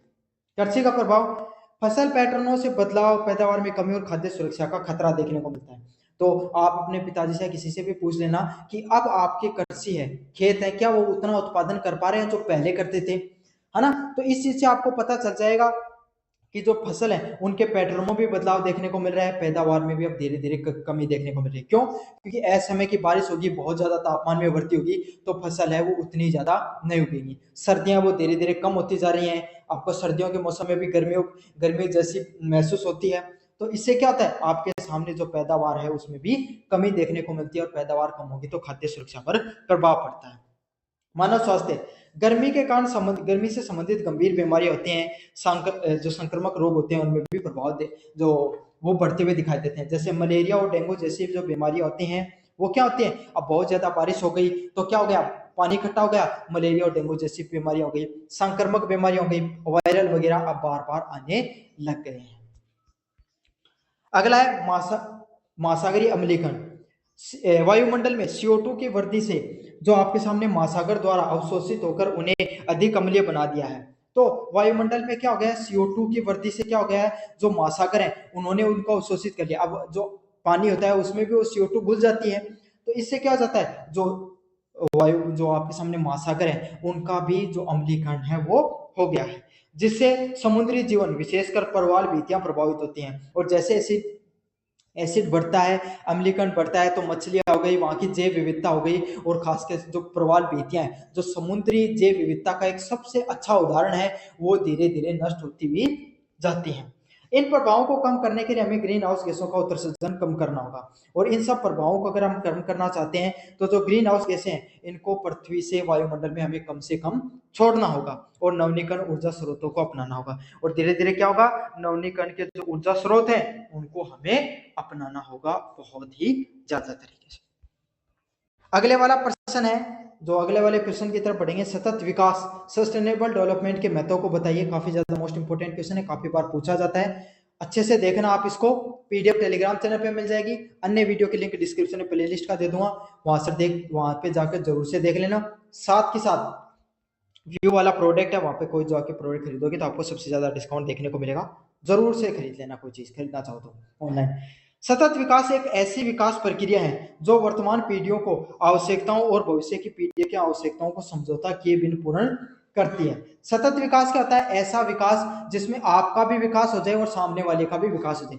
जैसे आप समझ लो कि दो दोस्त हैं, एक उदाहरण से समझा रहा हूं, इसका मतलब थोड़ा अलग निकलता है, ऐसे भी नहीं समझो। आपके खेत में कुआं है ना, आपके खेत में कुआं है, तो इससे आपके पिताजी अब क्या करते हैं, कृषि करते हैं। तो आप उस खेत के कुएं को, पानी को इस प्रकार से यूज करो कि आप भी, आपके पिताजी भी कृषि कर लें, और भविष्य में अगर आप कृषि करना चाहो, आपके बच्चे करना चाहें, तो वो उस कुएं से पानी निकाल कर कृषि कर सकें। तो और अगर आपने बहुत ज्यादा कोई ध्यान नहीं रखा, ऐसे आप पानी को बेतहाशा तरीके से यूज करते रहिए, तो पानी में क्या हो जाएगा, वो कम हो जाएगा, आपके ना आपके काम आएगा, आपके पिताजी उसको खत्म कर देंगे, तो ना आप उपभोग कर पाओगे ना आपके बच्चे उपभोग कर पाओगे। तो यही है, संसाधनों को इस प्रकार से, संसाधन और विकासों को इस प्रकार से यूज प्रयोग किया जाए जो एक पीढ़ी से लेकर दूसरी पीढ़ी तक उनका सतत रूप से आवश्यकताओं को पूर्वक उपभोग कर सके। इसके महत्व क्या होते हैं, संसाधनों का संरक्षण करना, हम कैसे किस प्रकार से सतत विकास को बढ़ावा दे सकते हैं। जैसे प्राकृतिक संसाधन हो गए, जल वन खनिज के विवेकपूर्ण उपयोग को बल देते हैं ताकि वो भविष्य के लिए उपयोग रहे। तो हमारे पास जो खनिज है, वायु हो गई, मिट्टी हो गई, अब पानी हो गया, खनिज तेल हो गए, और भी कोई खनिज हो गए, इनको इस तरीके से उपभोग करो ताकि क्या आप भी अपने हिसाब से यूज करो और आने वाले पीढ़ियां भी उसको अच्छे से यूज कर सके। समझ में आ गया। आपके घर में पानी जैसे अपने करते भाई पानी होता है, तो उधर जो चलते हैं अलग अलग प्रकार के एडवर्टाइजमेंट की हमें पानी की एक एक बूंद को बचाना चाहिए ताकि आने वाली जो जनरेशन है वो भी इसका अच्छे से उपभोग कर सके। पर्यावरणीय संतुलन, सतत विकास, पर्यावरणीय शरण, जो सतत डेवलपमेंट होता है, जो आपके सामने सतत विकास होता है, वो क्या करता है, पर्यावरण को शरण होने से बचाता है, प्रदूषण व जैव विविधता को नुकसान को रोकने पर केंद्रित होता है। तो जो सतत आपके सामने विकास होता है वो क्या करता है, पर्यावरण को नुकसान होने से बचाता है और प्रदूषण और जैव विविधता को नुकसान होने से रोकता है। साथ साथ क्या करता है, जो जो इन्वायरमेंट है,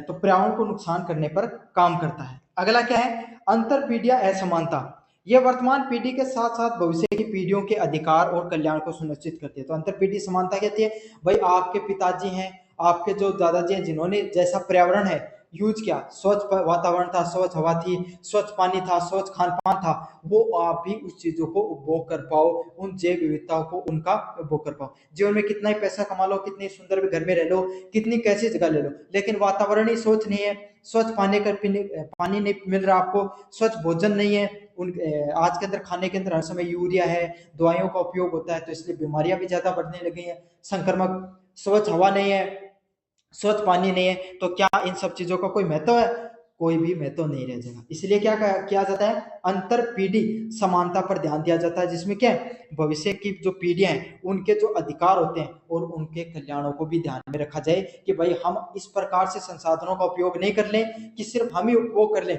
आने वाली पीढ़ियां उनको बिल्कुल भी उपभोग बिल्कुल भी नहीं कर पाए, इस प्रकार के संसाधनों को यूज किया जाए। आर्थिक स्थिरता, यह दीर्घकालीन आर्थिक विकास को बढ़ावा देती हैं। आर्थिक स्थिरता क्या होती है, यह लंबे समय तक जो आर्थिक विकास होता है, कमाई होती है, उसको बढ़ावा देने का कार्य करती हैं। जो क्या करती हैं, पर्यावरण की सीमाओं को सम्मान देती है। जिससे क्या होता है, पर्यावरण होता है उसके जो सीमाएं होती हैं उनको सम्मान या फिर उनको जो बढ़ावा देने का कार्य करती हैं।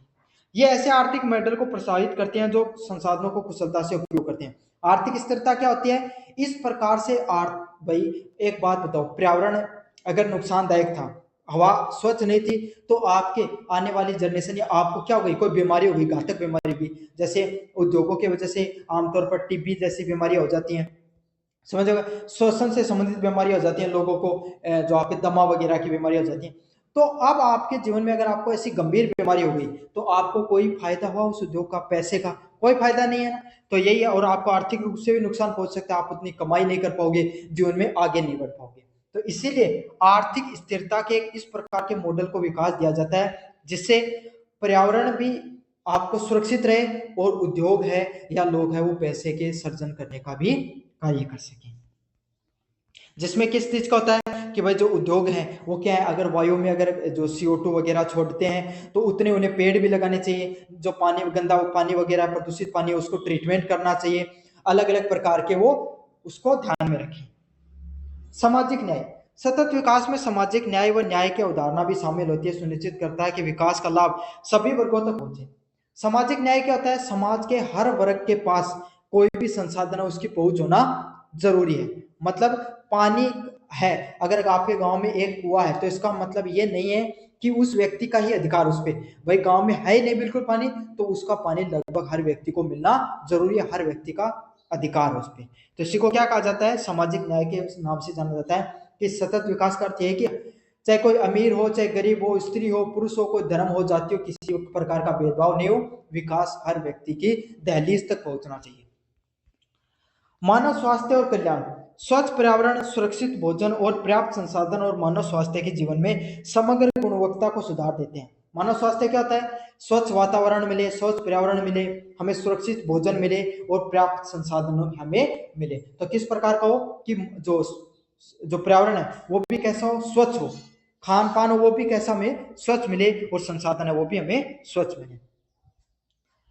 जलवायु परिवर्तन से निपटाना, तो नवीनीकरण ऊर्जा का प्रयोग कर सकते हैं अपन, अच्छी जलवायु के लिए मतलब सौर ऊर्जा का, वायु ऊर्जा का आप प्रयोग कर सकते हैं, भूतापीय ऊर्जा का प्रयोग कर सकते हैं। इससे क्या जो जीवाश्म ईंधन है वो कम से कम जलेंगे। इससे क्या है, ग्रीन हाउस गैसेज का कम उत्सर्जन होगा और जो तापमान है उसमें वृद्धि नहीं होगी। कार्बन डाइऑक्साइड की कमी कर सकते हैं, जो वनीकरण कर सकते हैं और सतत विकास के उपायों से जलवायु परिवर्तन कर सकते हैं। तो अपन ज्यादा से ज्यादा क्या कर सकते हैं, पेड़ लगा सकते हैं, कोशिश कर सकते हैं कि अपन सार्वजनिक परिवहन का उपयोग करें, इससे कार्बन डाइऑक्साइड है वो कम से कम वातावरण में फैले। दीर्घकालीन समाधान, यह तत्कालीन लाभों पर ध्यान नहीं देकर बल्कि दीर्घकालीन समस्या जैसे गरीबी, असमानता और पर्यावरण क्षरण जैसी स्थायी समाधानों पर काम करती है। दीर्घकालीन समाधान कहते हैं भाई आपने क्या किया, एक उद्योग लगाया, उससे क्या हो सकता है, आपको फायदा हो सकता है, लेकिन लंबे समय तक क्या नुकसान हो रहा है, पर्यावरण को नुकसान हो रहा है, आपके आने वाली जनरेशन को बीमारियां हो रही है, तो उसको ध्यान में नहीं रखते हो आप क्या कर सकते हो, उस उद्योगों को, ऐसे उद्योगों को जो आपके लिए खतरनाक है उनको क्या कर सकते हो, उनसे बच सकते हो। ताकि क्या हो, एक सतत विकास है उसका निर्माण। तो ये आपके सामने जो यूनिट नंबर 5 थी उसका मैंने कंप्लीट रिवीजन करा दिया है। अच्छे से पढ़ लेना इसको, चैनल को सब्सक्राइब कर देना, अपने दोस्तों को जरूर से शेयर कर देना। धन्यवाद।